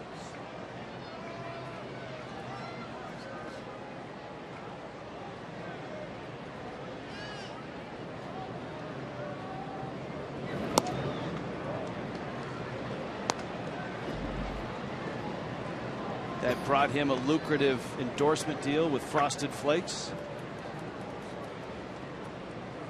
Not really, but you had me for a second. Yeah, almost had you. Maybe a trip to Disney. Baseball's kind of relaxed that, or I guess the NCAA is a better way to put it. The NCAA has kind of relaxed that ruling. Monet Davis, the young girl who was such a terrific pitcher in the League World Series, was able to get some endorsement opportunities. Terrific athlete. I think I've read that she'd like to go on to college as a basketball player. Wants to play at UConn. Yeah.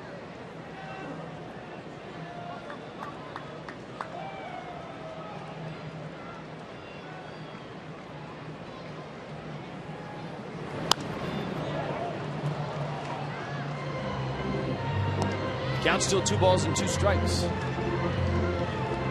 The Cardinals, who are coming Miami's way, are in Philly and trailing 3-1 in the bottom of the 5th.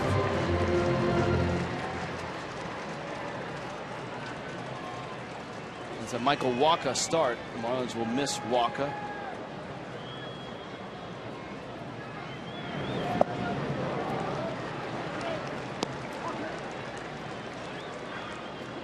Adam Morgan starting for the Phillies.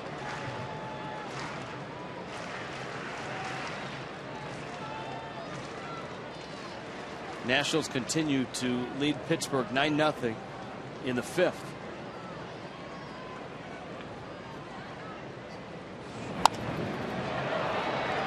In the air to center. Ozuna in and now back. And he makes the catch. Votto still at first. There's 1 out. Fish Family, exclusive loyalty program of Marlin fans. Your bonus code is baseball. Log on to Marlins.com/fishfamily. Your opportunity to get bonus points during this telecast.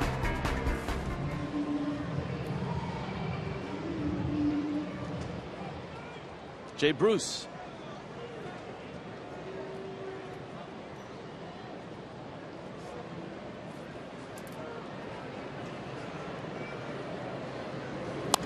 Bruce, a really red-hot span after a very slow start. He came into last night's game having hit with a small hit streak, but he was 8 for his last 12. He was 1 for 4 last night, 0 for 2 in this one. Reds fans have been hoping he would wake up, start pounding the baseball like he has in his career. Silver Slugger twice, 2012, 2013.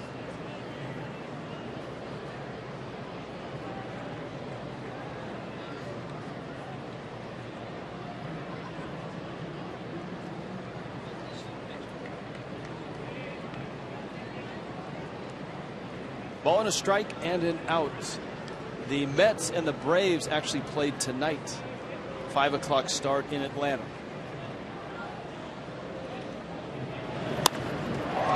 And that is out of here.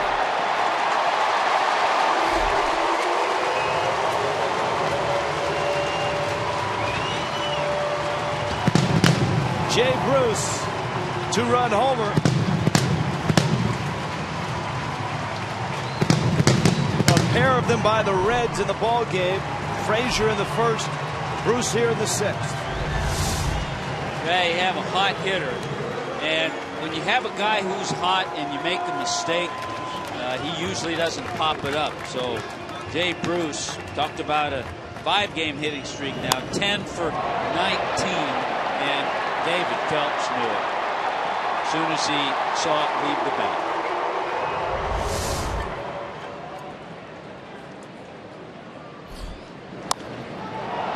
Pena to right. Stanton at the track. Has room and makes the catch.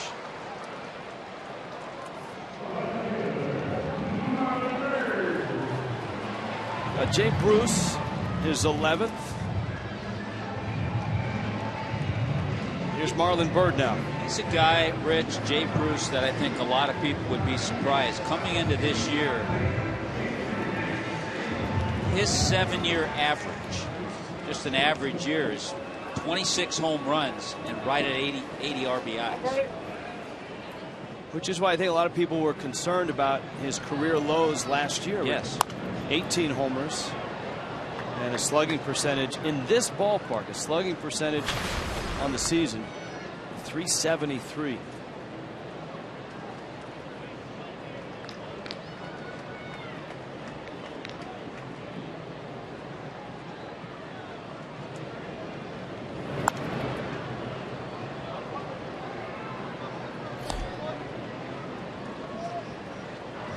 A lot of people, Rich, tweet us and ask us about Jared Kozar. Kozar pitching today for Double-A Jacksonville against Chattanooga. Not pitching well. He's gone 2 innings, still in the game. He's given up three hits and a run, 4 walks, and 1 strikeout. I don't know that it's an automatic ticket to rejoin the rotation. Into center field, a base hit for Byrd. Especially having watched Justin Nicolino pitch last night, you would think the Marlins were going to give him the ball a few more times.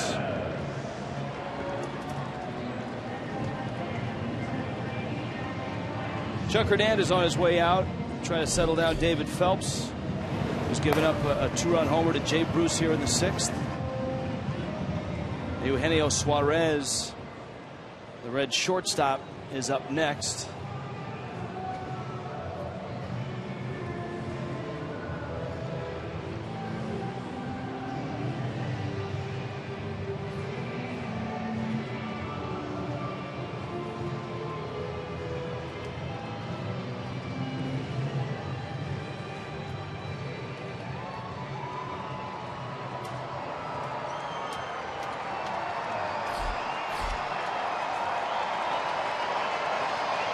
So here's Suarez with Bird at first, and Phelps trying to finish this 6th inning. The Marlins would like to get him through. He's due up 2nd in the 7th. Yeah, it will be his last inning. So he just wants to try to get Suarez here.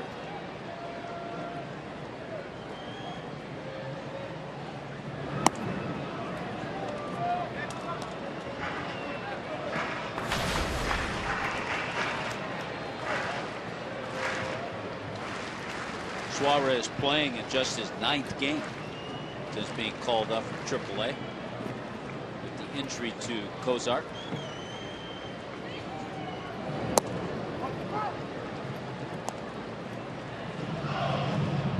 Suarez out of Venezuela, acquired from the Tigers in the offseason in the Alfredo Simon trade.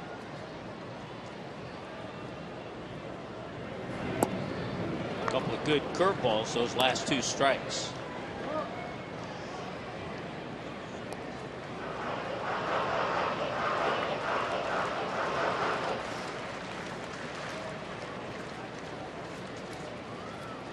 Count 1-2.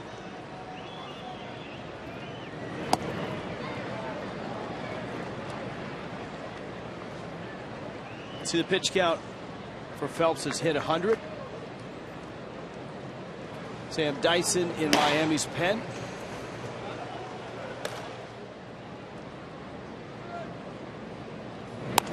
Slow breaking ball. Lined into the gap right center. Ozuna picks it up. Bird hustling to 3rd.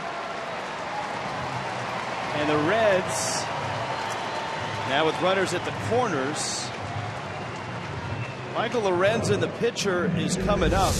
But remember, this is a good hitter from college. Went with that curveball maybe once too often, and that one hung a little bit. Remember the 2 prior were good ones. He went with a curveball again, that one up a little, and Suarez gets his 2nd hit. Yeah, I don't think you can consider, even though Lorenzen's fairly young to the big leagues, you can't consider him just a pitcher coming up to hit because he swings the bat pretty well. Reds have used him to pinch hit this year.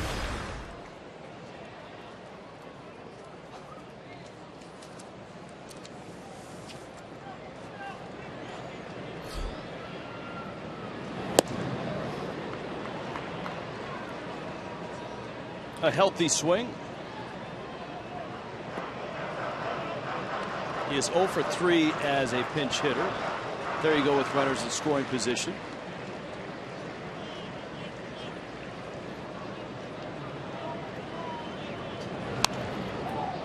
Phelps quickly in front, 0-2.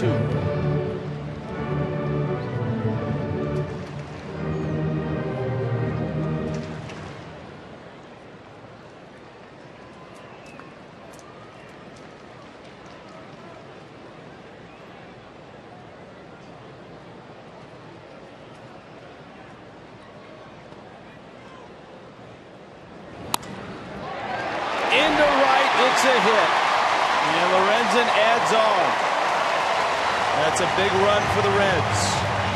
That is outstanding hitting because that was a great pitch, probably off the plate. I'll bet this pitch isn't even a strike. Off the plate, and Lorenzen with a beautiful swing.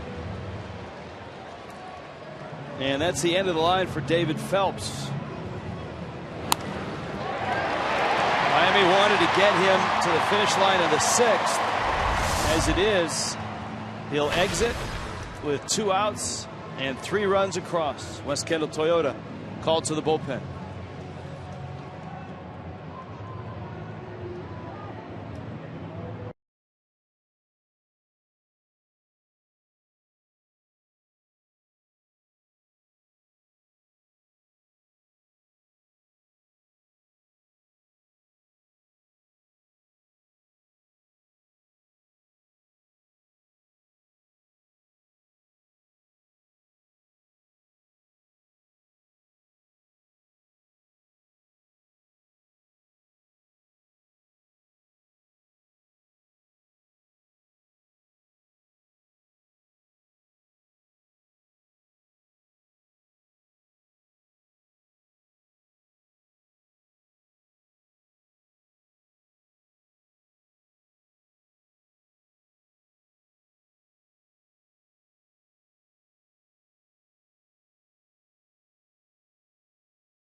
Bottom 6. Sam Dyson takes over. Dyson in for David Phelps. Billy Hamilton up, runners first and second.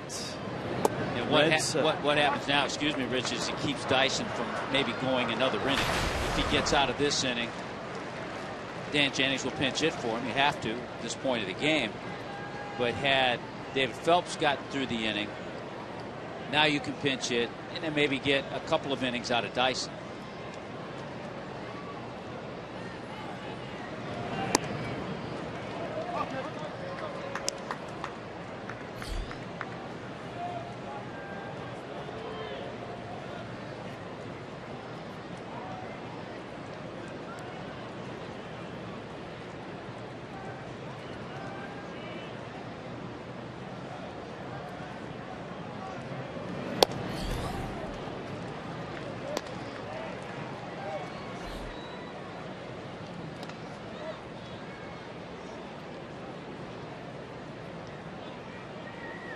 Two and one.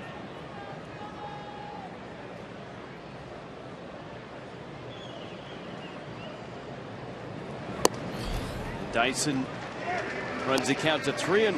Well, Hamilton's a guy you really want to go after because then you've got bats that have a lot more pop in him, and Phillips and Votto after Hamilton.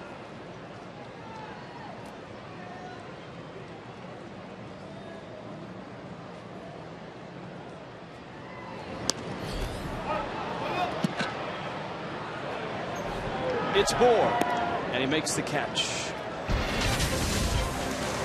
Jay Bruce, 2-run homer, and the Reds are on top, 5-2.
The Fish and the Reds. Tony Perez will be honored here at Great America Ballpark, a statue going up in August, and they have an exhibit in the Hall of Fame that is absolutely mind-boggling. Everything you ever wanted to know and see about Tony Perez. The clipping when he won the 1967 All-Star Game with a home run. Every baseball card he's ever been on, all the teams, Red Sox, Phillies, Expos, of course, the Reds all here.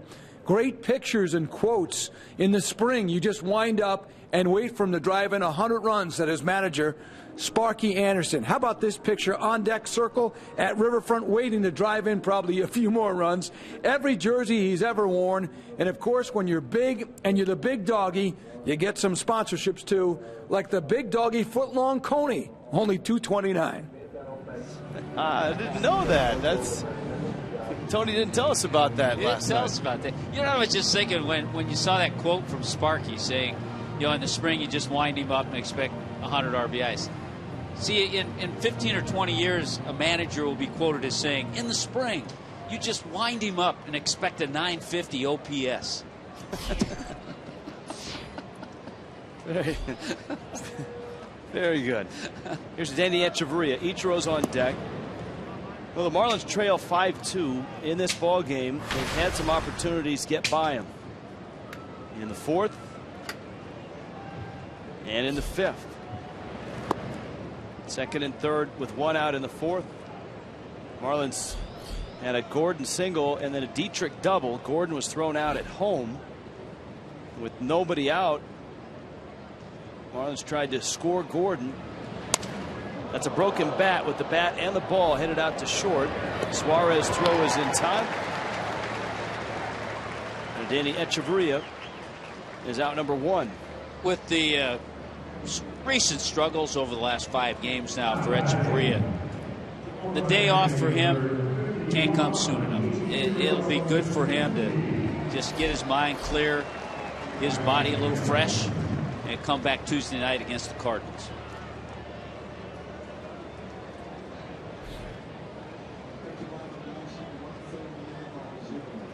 Here's Ichiro now, hitting in Phelps' spot. And then it's up to the top of the order. For the first 2 nights, even in the 5-0 loss on Friday, the Marlins were able to avoid Aroldis Chapman. But you get a sense if this one stays at 5-2, Marlins will see him. Steve Cishek in the bullpen.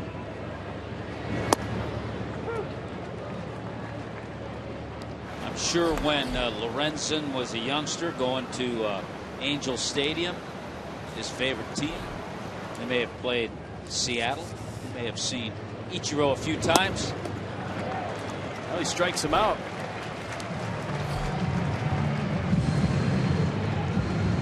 And this 23-year-old suddenly on a nice run since that out at the plate. He's retired 7 straight. Nickelodeon Night. SpongeBob SquarePants makes an appearance on Friday on June 26th. Marlins and Dodgers at 7:10.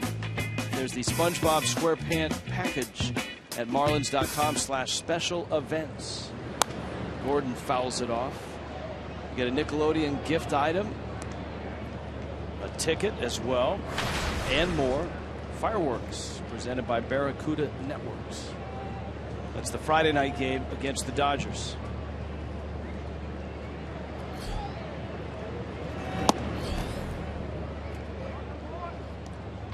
Two outs, a ball and a strike. D. Gordon, 2 more hits. His average at .355.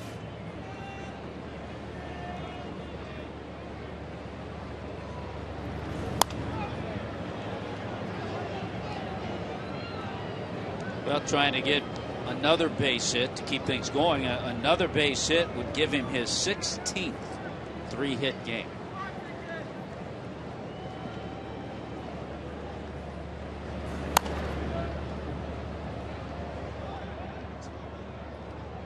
Last night in Arizona, Paul Goldschmidt was 1 for 3. Their game hasn't started yet. Goldschmidt at .358.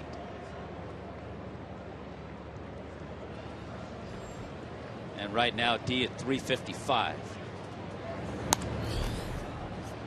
That play at the plate, it's amazing how things have turned since it. This was Gordon at first. Dietrich's ball off the wall. Looks like he's out clearly. But in review, watch the ball out of the glove. He was called out. The umpires in New York did not see enough evidence to overturn the call. That obviously would have given Miami a 3-2 lead as well. There would have been nobody out. Dietrich would have been at second. From there, Lorenzen has retired everybody he's faced. And the Reds now have a 5-2 lead.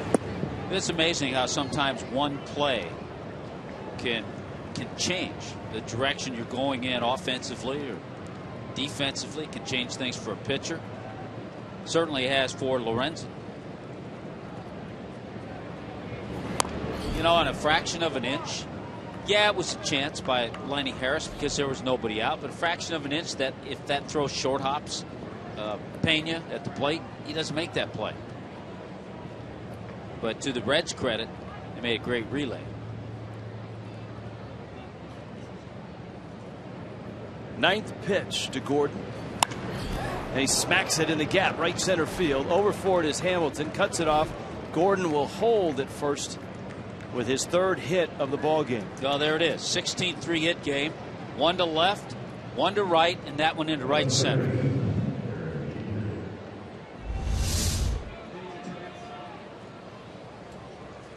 Tremendous at bat, and he finally got a really hittable pitch. There's your Toyota trend, 3-hit games. While Goldschmidt has a dozen, D. Gordon has 4 more than that.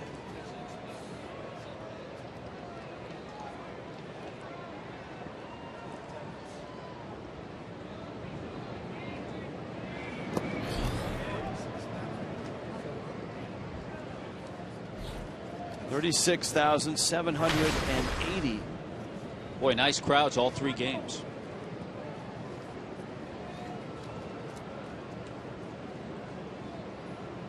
The Reds passing this weekend, passing 1 million already in attendance. The fastest they've ever been there in this ballpark, which opened in 2003. Counts 2-0. Reds bullpen is active and ready as Lorenzen approaches 100 pitches.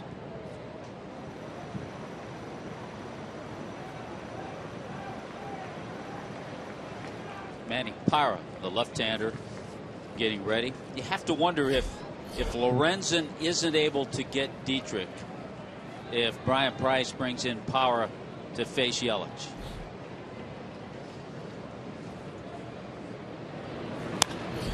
Dietrich right center field. Hamilton is there, and in the gap he makes the catch.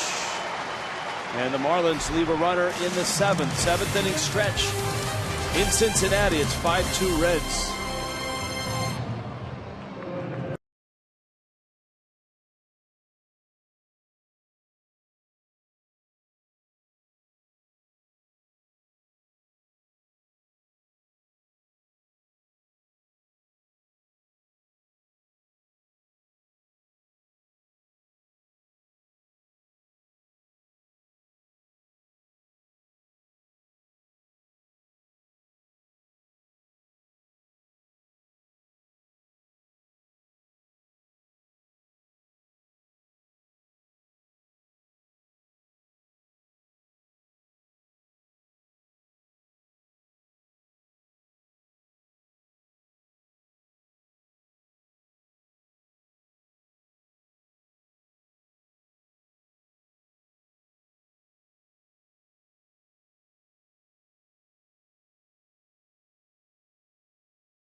Cuando tú nos llevabas al estadio y nos decías muchas cosas para salir adelante en el béisbol, recuerdo mucho y amé mucho esos momentos, y pues cuando estaba con mi hermano también entrenando, pues gracias por todo eso, y quería desearte un feliz Día del Padre, que Dios te bendiga y fue una bendición para nosotros.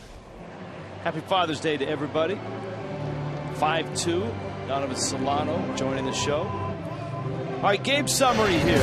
All right, let's go through the game sum, tell you how things happened in this one so far. The Marlins got on the scoreboard, ground ball out. Giancarlo picking up RBI number 64 on the season. But just like that, the lead was erased. A 2-run homer off the bat of Todd Frazier. That made it 2-1 Cardinals. In the second inning, though, the Marlins tied it. Kind of went back and forth early in this game. Justin Bour, big blast, 6th home run of the year. 2-2 ball game, but in the 6th inning, once again that long ball, a 2-run shot hurts off the bat of Jay Bruce, number 11 for him on the season. 4-2 Cincinnati. Got a little icing on the cake. Michael Lorenzen, their pitcher, squeaked a base hit through the right side. He picks up an RBI. That's the way it stands here. 5-2 Cincinnati as Steve Cishek comes in to pitch. Close to 37,000 here on a Father's Day in Cincinnati. The Reds trying to get to 32 and 36 and take 2 of 3 in this series. The Marlins are going to need a comeback if they're going to get 2 of 3 out of this series before returning home. The Cardinals, Dodgers, and Giants arriving. Top of the order, Brandon Phillips, Joey Votto, and Todd Frazier. And of course, this is the home of the 2015 Major League Baseball All-Star Game.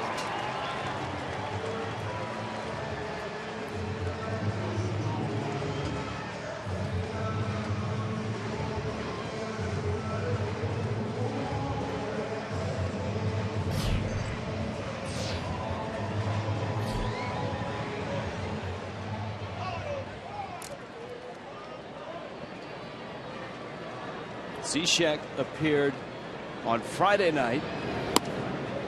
He came in the 7th in relief of Dan Herron, the runner at 2nd and 1 out. He gave up an RBI single to Skip Schumacher and another hit to Billy Hamilton before he got a double play to get out of the inning.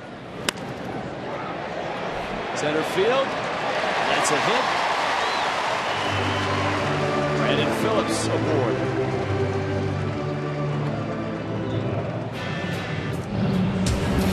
Coors Light Cold Hard Facts. The All-Star Game is the 5th time that Cincinnati has hosted. It's All-Star Game number 86. It's the 3rd time that game has fallen on the 14th of July in Cincinnati. The hats and the piping, a salute to the Reds of the 1800s, and it's all over downtown. That's a very cool look on one of the buildings. In fact, all of the caps for all 30 teams for the All-Star Game have that piping and the stripes, and all All-Stars will be required to wear handlebar mustaches. They should have Raleigh fingers throughout the first pitch. Yeah, the irony is the Reds with that mustache in the late 60s and 70s. I believe the name of the president was Bob Housen, and he was a very clean-cut guy. And so the Tony Perez Reds were all well-groomed, short haircuts, no facial hair. And that was also the other thing they did in that era. That was the time when real high stirrups were cool. That was the thing, except for the Cincinnati Reds. The Reds even knocked the mustache off their mascot. Mr. Redlegs had a mustache at the time, but even he had to shave it off. That's cold. Pulled down the line. You got to draw the line somewhere. See, that's without the mustache. That's the clean cut Mr. Red. See the lower stirrups on the socks? Yes, he would have fit in with Concepcion, Morgan, Dan Dreesen. It was a huge contrast in 1972 when they played the Oakland Athletics. The Athletics that year, they were just the opposite. Phillips is running on the pitch. Votto is swinging. Gordon has it and flips it to first. So there's an out. Phillips is at second. Here comes Frazier. To start that 72 season, Oakland's owner Charlie Finley actually offered, say it was $300 to every player that grew a mustache.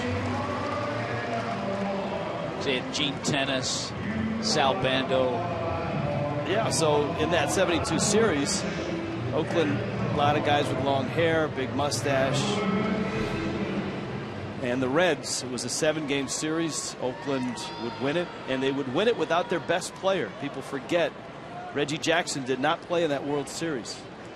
He ripped a hamstring in the American League Championship Series against the Tigers. Frazier now. Phillips at second. Saw Reggie the other night at Yankee Stadium. Now and then you run into Bert Campaneris, Oakland shortstop down in South Florida. He's played in Jeff Conine's charity events many times. Swing and a miss by Frazier.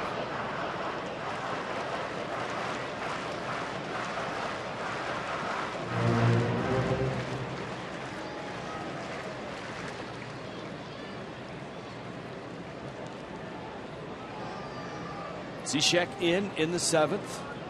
5 2/3 innings for David Phelps.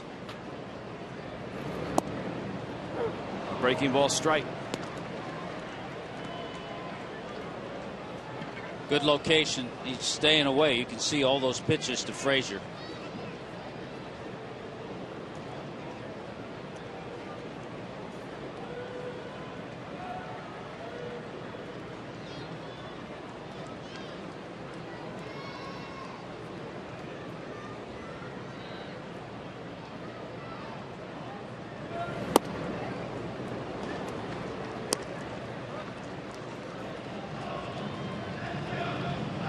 Two and two.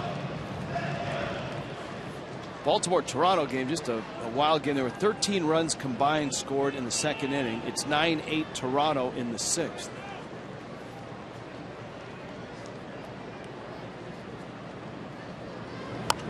The Tigers are piling on the Yankees. It's 12-2 in the 7th. How about the day J.D. Martinez was having? South Florida's own J.D. Martinez.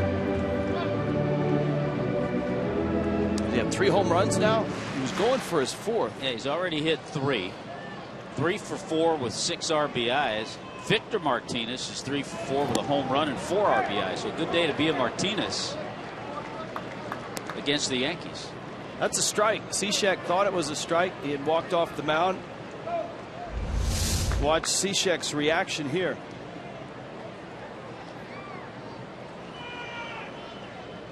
That's a good pitch, and Fox Tracks certainly showed that too.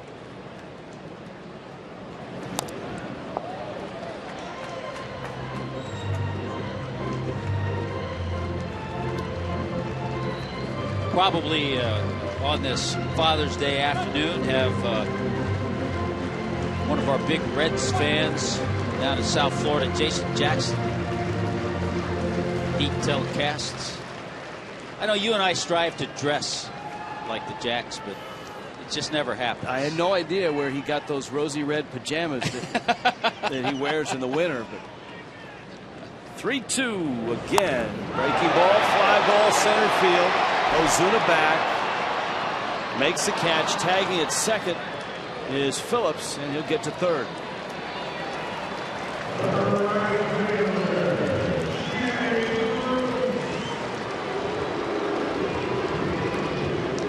H.H. Gregg reminds you it's a family fun photo Sunday.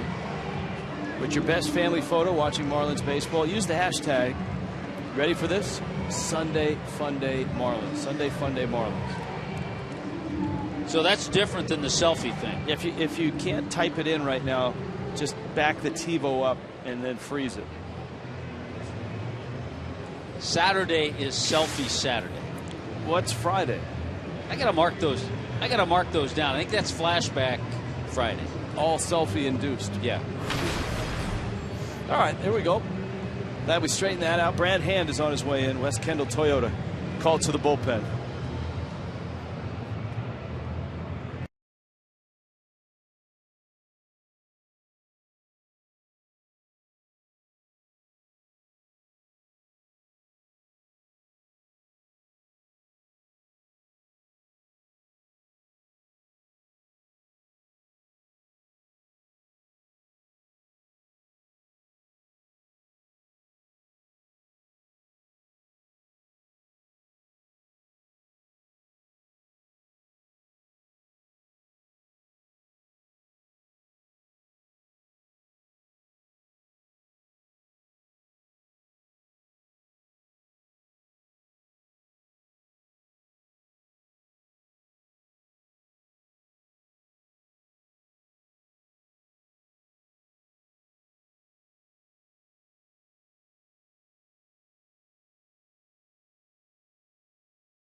Fans pretty happy at this point. 37,000 of them are here. The sun has ducked behind the clouds a bit. Youngster may have just found out he secured some All-Star tickets. Those are hard to get. Yeah. So with the left-hander, Jay Bruce coming up, the call is to Brad Hand to come on and face him. We have a switch hitter on deck in Pena.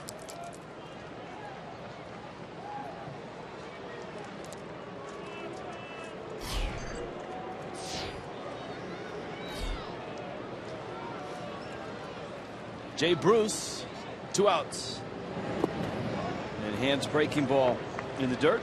Jay Bruce, big hit. 2-run homer in the 6th inning. Todd Frazier, 2-run homer in the 1st inning. And the Reds have a 5-2 lead.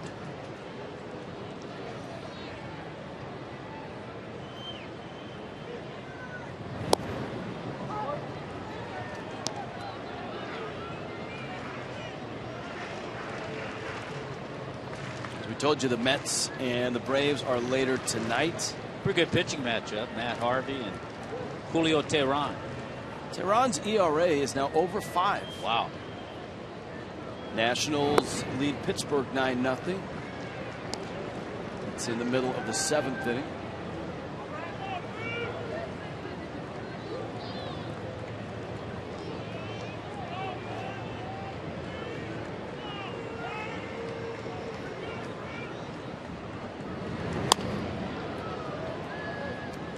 San Diego got a nice complete game from Tyson Ross last night in their win against the Diamondbacks. Gave up just 4 hits and a run.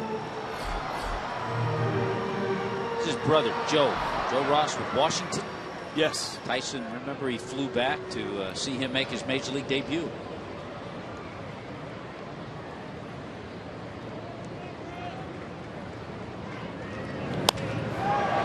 To right, Stanton is over and there, and he makes the catch. Reds are done in the 7th, 5-2 Cincinnati.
Move along to the 8th inning. The Marlins taking on the Cincinnati Reds. One of the signature sites here at the ballpark is the riverboat in center field and the 2 smokestacks to the right, which feature 14 bats, number 14 honoring Pete Rose. But they did have an issue a couple of months ago when the Reds played the San Francisco Giants. 6th inning. As a matter of fact, it was former Marlin Casey McGee's at bat that was interrupted, not by the sparks that normally come out of here or the little shooting flame that are supposed to come out on strikeouts against the opposition, but an actual fire developed out of that right smokestack. They did not stop the game, but it did take about 20 minutes to corral that little fire up there. Firefighters actually went up and put that fire out. McGee walked out of the batter's box, went back in. There was a little tiny delay in his at bat, but that was about it. They took care of it, no problem. And now, actually, even to this day, on that bat, you could see it is still, it's like one of the more modern bats. That's half black and half white, as you see the smokestack there on the right side.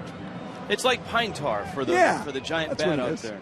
By the way, the fireworks go off on home runs, and the flames come out on a Reds strikeout of a opposing hitter. That's how it's supposed to be. So be careful out there. Watch it. Christian Yelich, Marlins trying to get something going, and they've got a new pitcher on the mound. Michael Lorenzen's night, or day, I should say, is over, and he was pretty good through his 7 innings. He was best at escaping. He escaped trouble in the 4th and in the 5th, and then finished strong with scoreless 6th and 7th innings and a 5-2 lead. Yelich is 0 for 3. Sends that ball to left field, hits it pretty well. Back goes Bird, and he's there and makes the catch.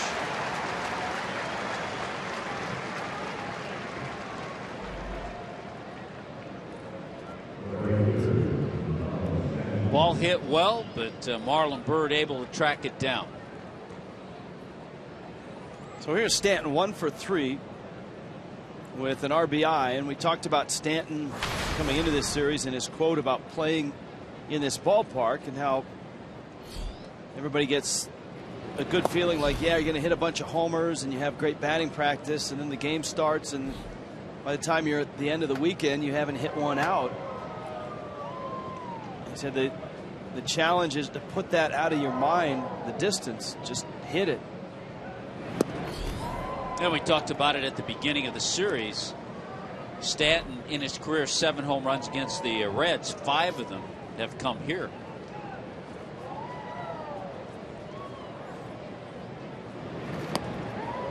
Big slow breaking ball from Hoover.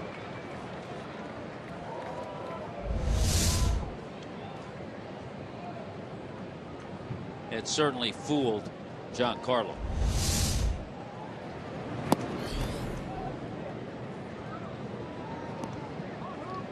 Hoover misses away. You know what? If he throws him another one of those, it won't fool him. Let's see what he gets. 3-1. Fastball challenged him.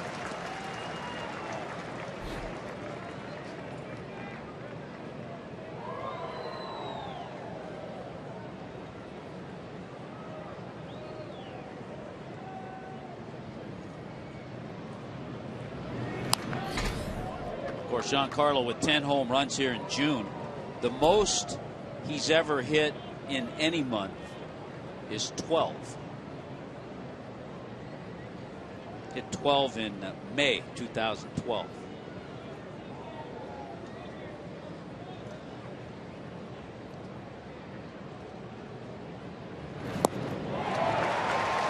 And down he goes.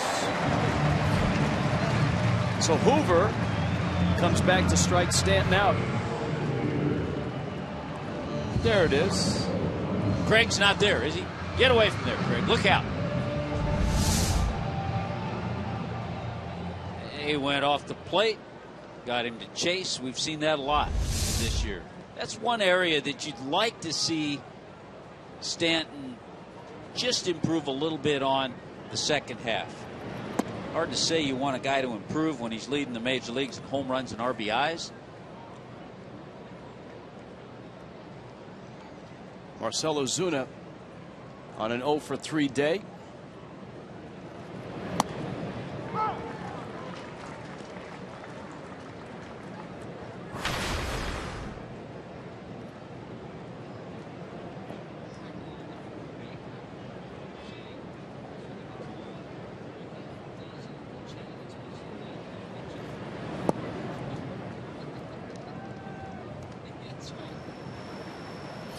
Aroldis Chapman in the Reds bullpen. He's up already. I mean, Brian Price has him up just in case he needs to come in and get a few outs here in the 8th as well as close the 9th. Ozuna on a catch and tag by Votto. And Ozuna's out at first. And so are the Fish in the 8th.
between innings, while we were gone, the umpires got together.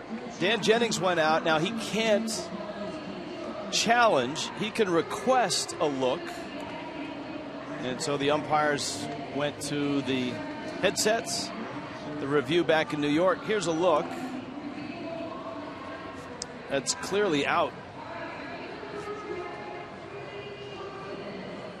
The rules are, once you have a challenge and you're unsuccessful, like the Marlins did have, it's at that point you're in the hands of the umpires. You can go out and suggest, coerce, ask for, beg, plead for a review. And the umpires felt that play was close enough that they would grant the request, or maybe they just felt if it's close enough, we better take a look. And they did. Here's a look in real time. Yeah, you can see the throw, pulls Votto off, but he cleanly picks it and then just puts the tag on Ozuna before he gets to the bag. And so this game arrives in the bottom of the 8th inning with the Reds on top. Brad Hand will stay in the ball game for Miami. This is a game that had a few things transpire early in the game that have come back to haunt the Marlins. A couple of innings in which the Marlins had opportunities. Certainly in the 4th, 2nd, and 3rd, and 1 out. In the 5th, this was the big play. D. Gordon's at first. There's nobody out. And the Marlins sending Gordon. Lenny Harris sent D. Gordon. Now that ball was not in the glove, but the Marlins challenged this play thinking that Gordon was safe. The umpiring crew in New York that looked at it said there was not enough evidence to overturn nor to confirm, and so the call stood. And that was a big play as well, because Michael Lorenzen from that point would buckle down and the Marlins wouldn't touch him from there on through the 7th. Yelich over, and Brian Pena is out number 1.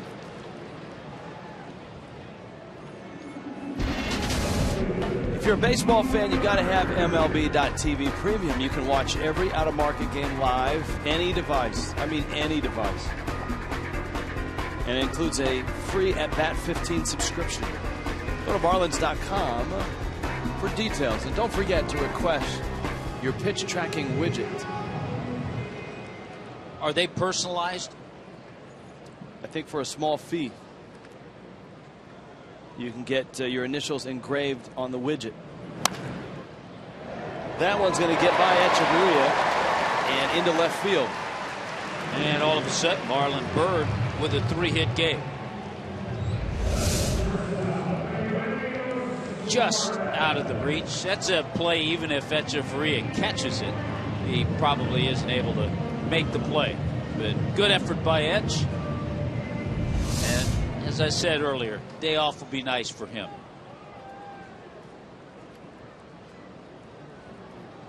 Suarez now.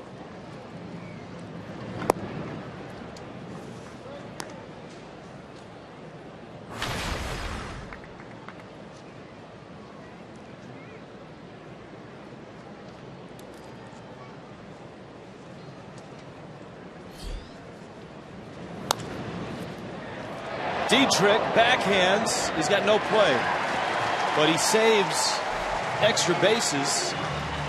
That probably ends up 2nd and 3rd if Dietrich doesn't snare it. You know, you have the feeling with more work, which he puts in a lot, he'll improve defensively. And man, it all goes back to spring training when he took that bad hop off the face and then really struggled somewhat on the defensive end. But Dietrich can make himself into a very valuable player, playing some 3rd, playing some 2nd. He told me just before he came up and was called up, he'd played about 7 or 8 games at first base.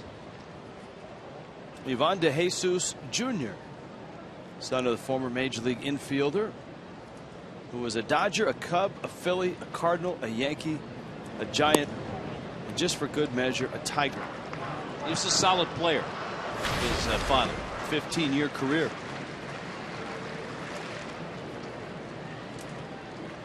De Jesus Jr. from Puerto Rico.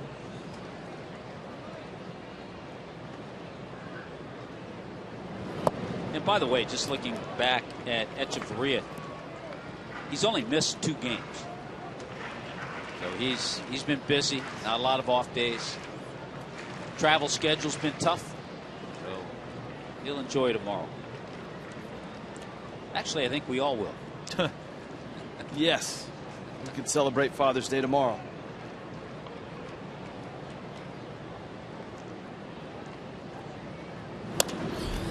That's going to bring Echeverria to the bag, and he will get the double play.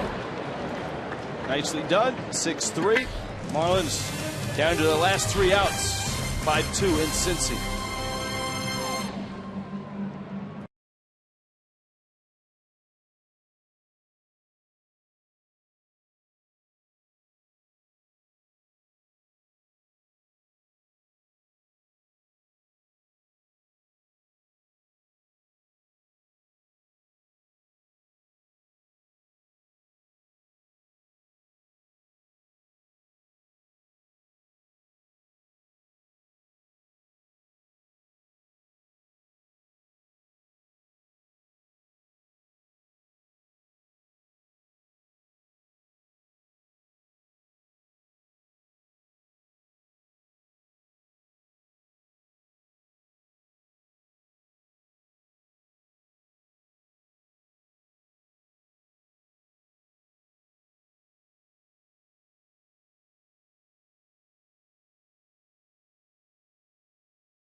I want to thank you for all the hard work, the effort that you put in. Really made an impression on me, making the time for me every single day.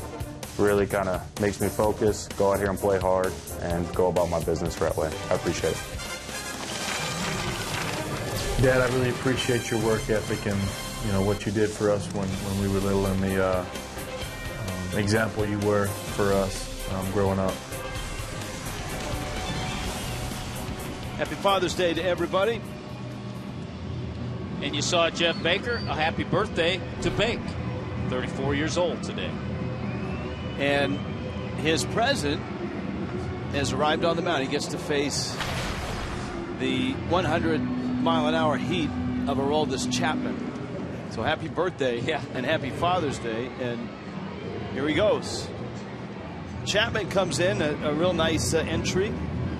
Fans are excited. They should be. This guy is one of the fun guys to watch pitch, unless you're in the batter's box.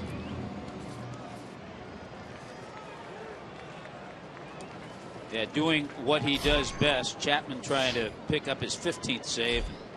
Boy, you look at the numbers. 53 strikeouts in 30 1/3 innings. 3 consecutive all-star selections, and all of the selections by the players.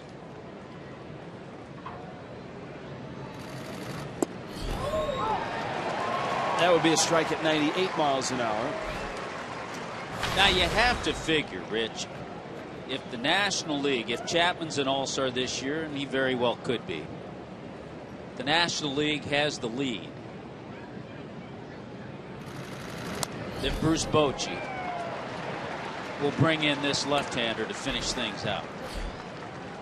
In the top of the 9th. Yeah. In a perfect world. In a perfect world.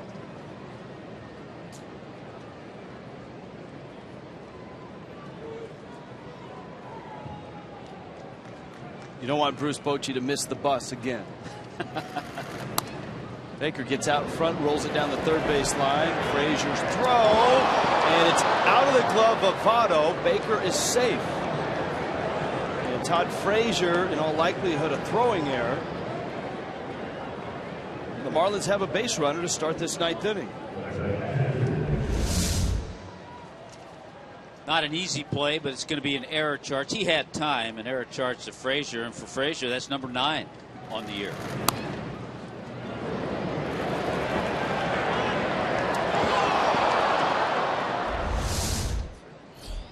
Jeff Mathis now.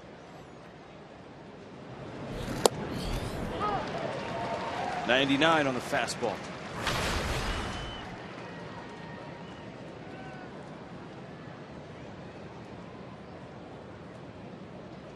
Mathis 0 for 3.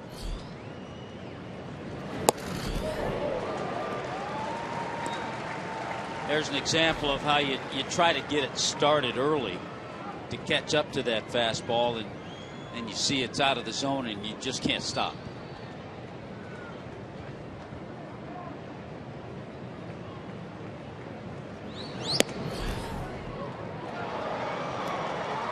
Crowd reacts every time he reaches triple digits.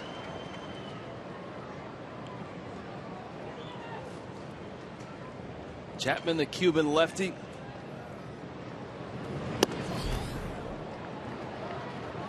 He's missed twice now. It's 2-2.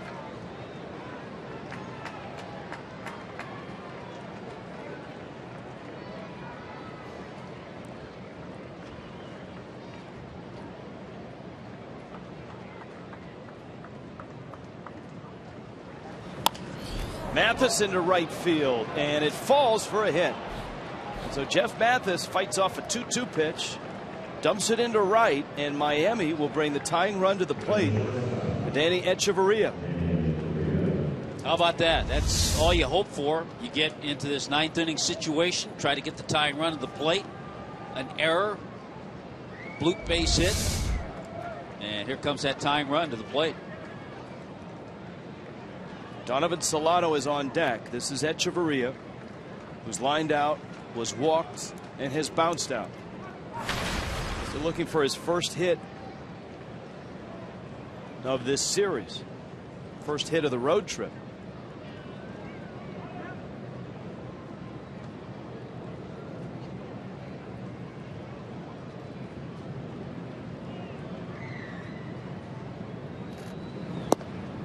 This crowd has grown eerily quiet. I don't think they're used to seeing anybody on base with Chapman working.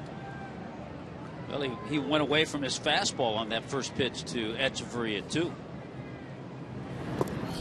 And he bounces one in the dirt, and Chapman obviously having some control issues.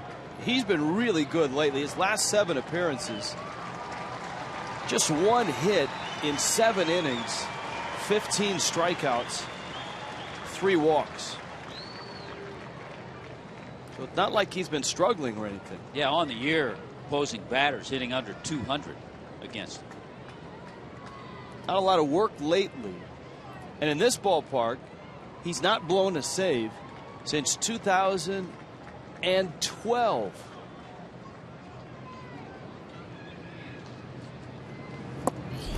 That's in. 3-0. And it was well in. Boy, it was.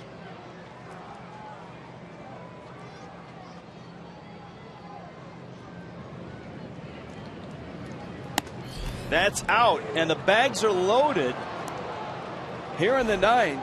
Aroldis Chapman experiencing technical difficulties. His defense let him down. The Frazier throw with Baker reaching. Mathis punched a 2-2 pitch into right field. And now a 4-pitch walk to Echeverria. And here is Donovan Solano pinch hitting for Miami. You know, the other choice obviously is JT Realmuto, but you know, JT missed a few games with some back stiffness. If you sit around all day and he's been given the day off, it's tough to get him up there and have him swing. So Solano's the choice in this situation. There's a strike. Solano against hard throwers has had some success. He's a guy that can put the ball in play.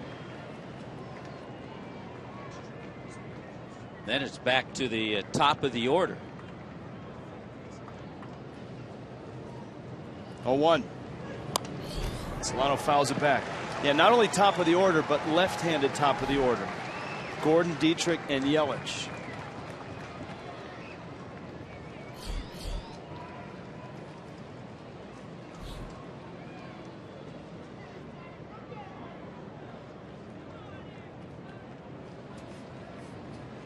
Nobody out. Bags loaded. 0-2 to Solano. And he got him.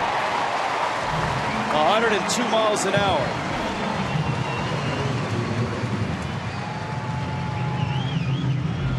Chapman bounces back and he gets the first out. That's where you get in a situation like this. You want that pitcher on the mound to have swing and miss stuff, and Chapman is the ultimate of that. D. Gordon won at bat against Chapman. It was a strikeout.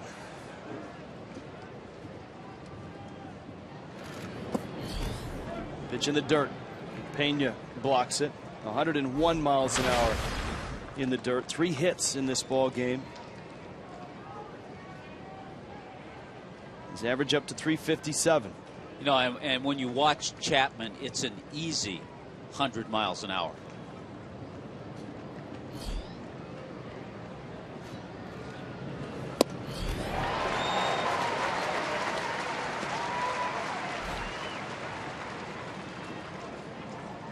Ball and a strike.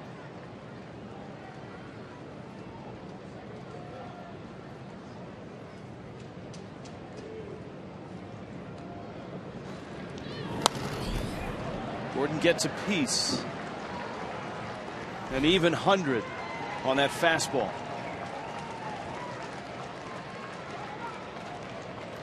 Miami has loaded the bases against Aroldis Chapman here in Cincinnati. The Reds a 5-2 lead. Strikeout of Donovan Solano. Chapman in front of D. Gordon, 1-2.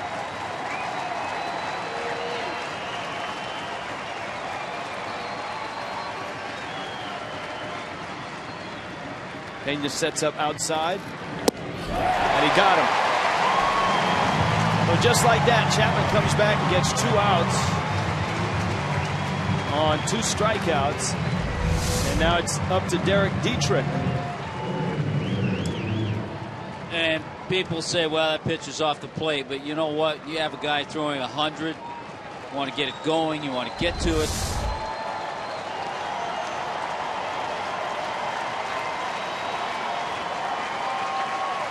Crowd coming to their feet. Dietrich has had a great road trip. A great week. It started at home against the Yankees. He swung the bat well here. He's 2 for 4 with a double. And he lined out to deep right center. But this is a completely different look than anybody in baseball is used to seeing. Tall, rangy, left-handed, and throwing absolute gas. And again, you just looked at 102 miles an hour, so you want to get it going, you want to get it ready, and that pitch goes up and out of the zone. 0-2 with 2 outs.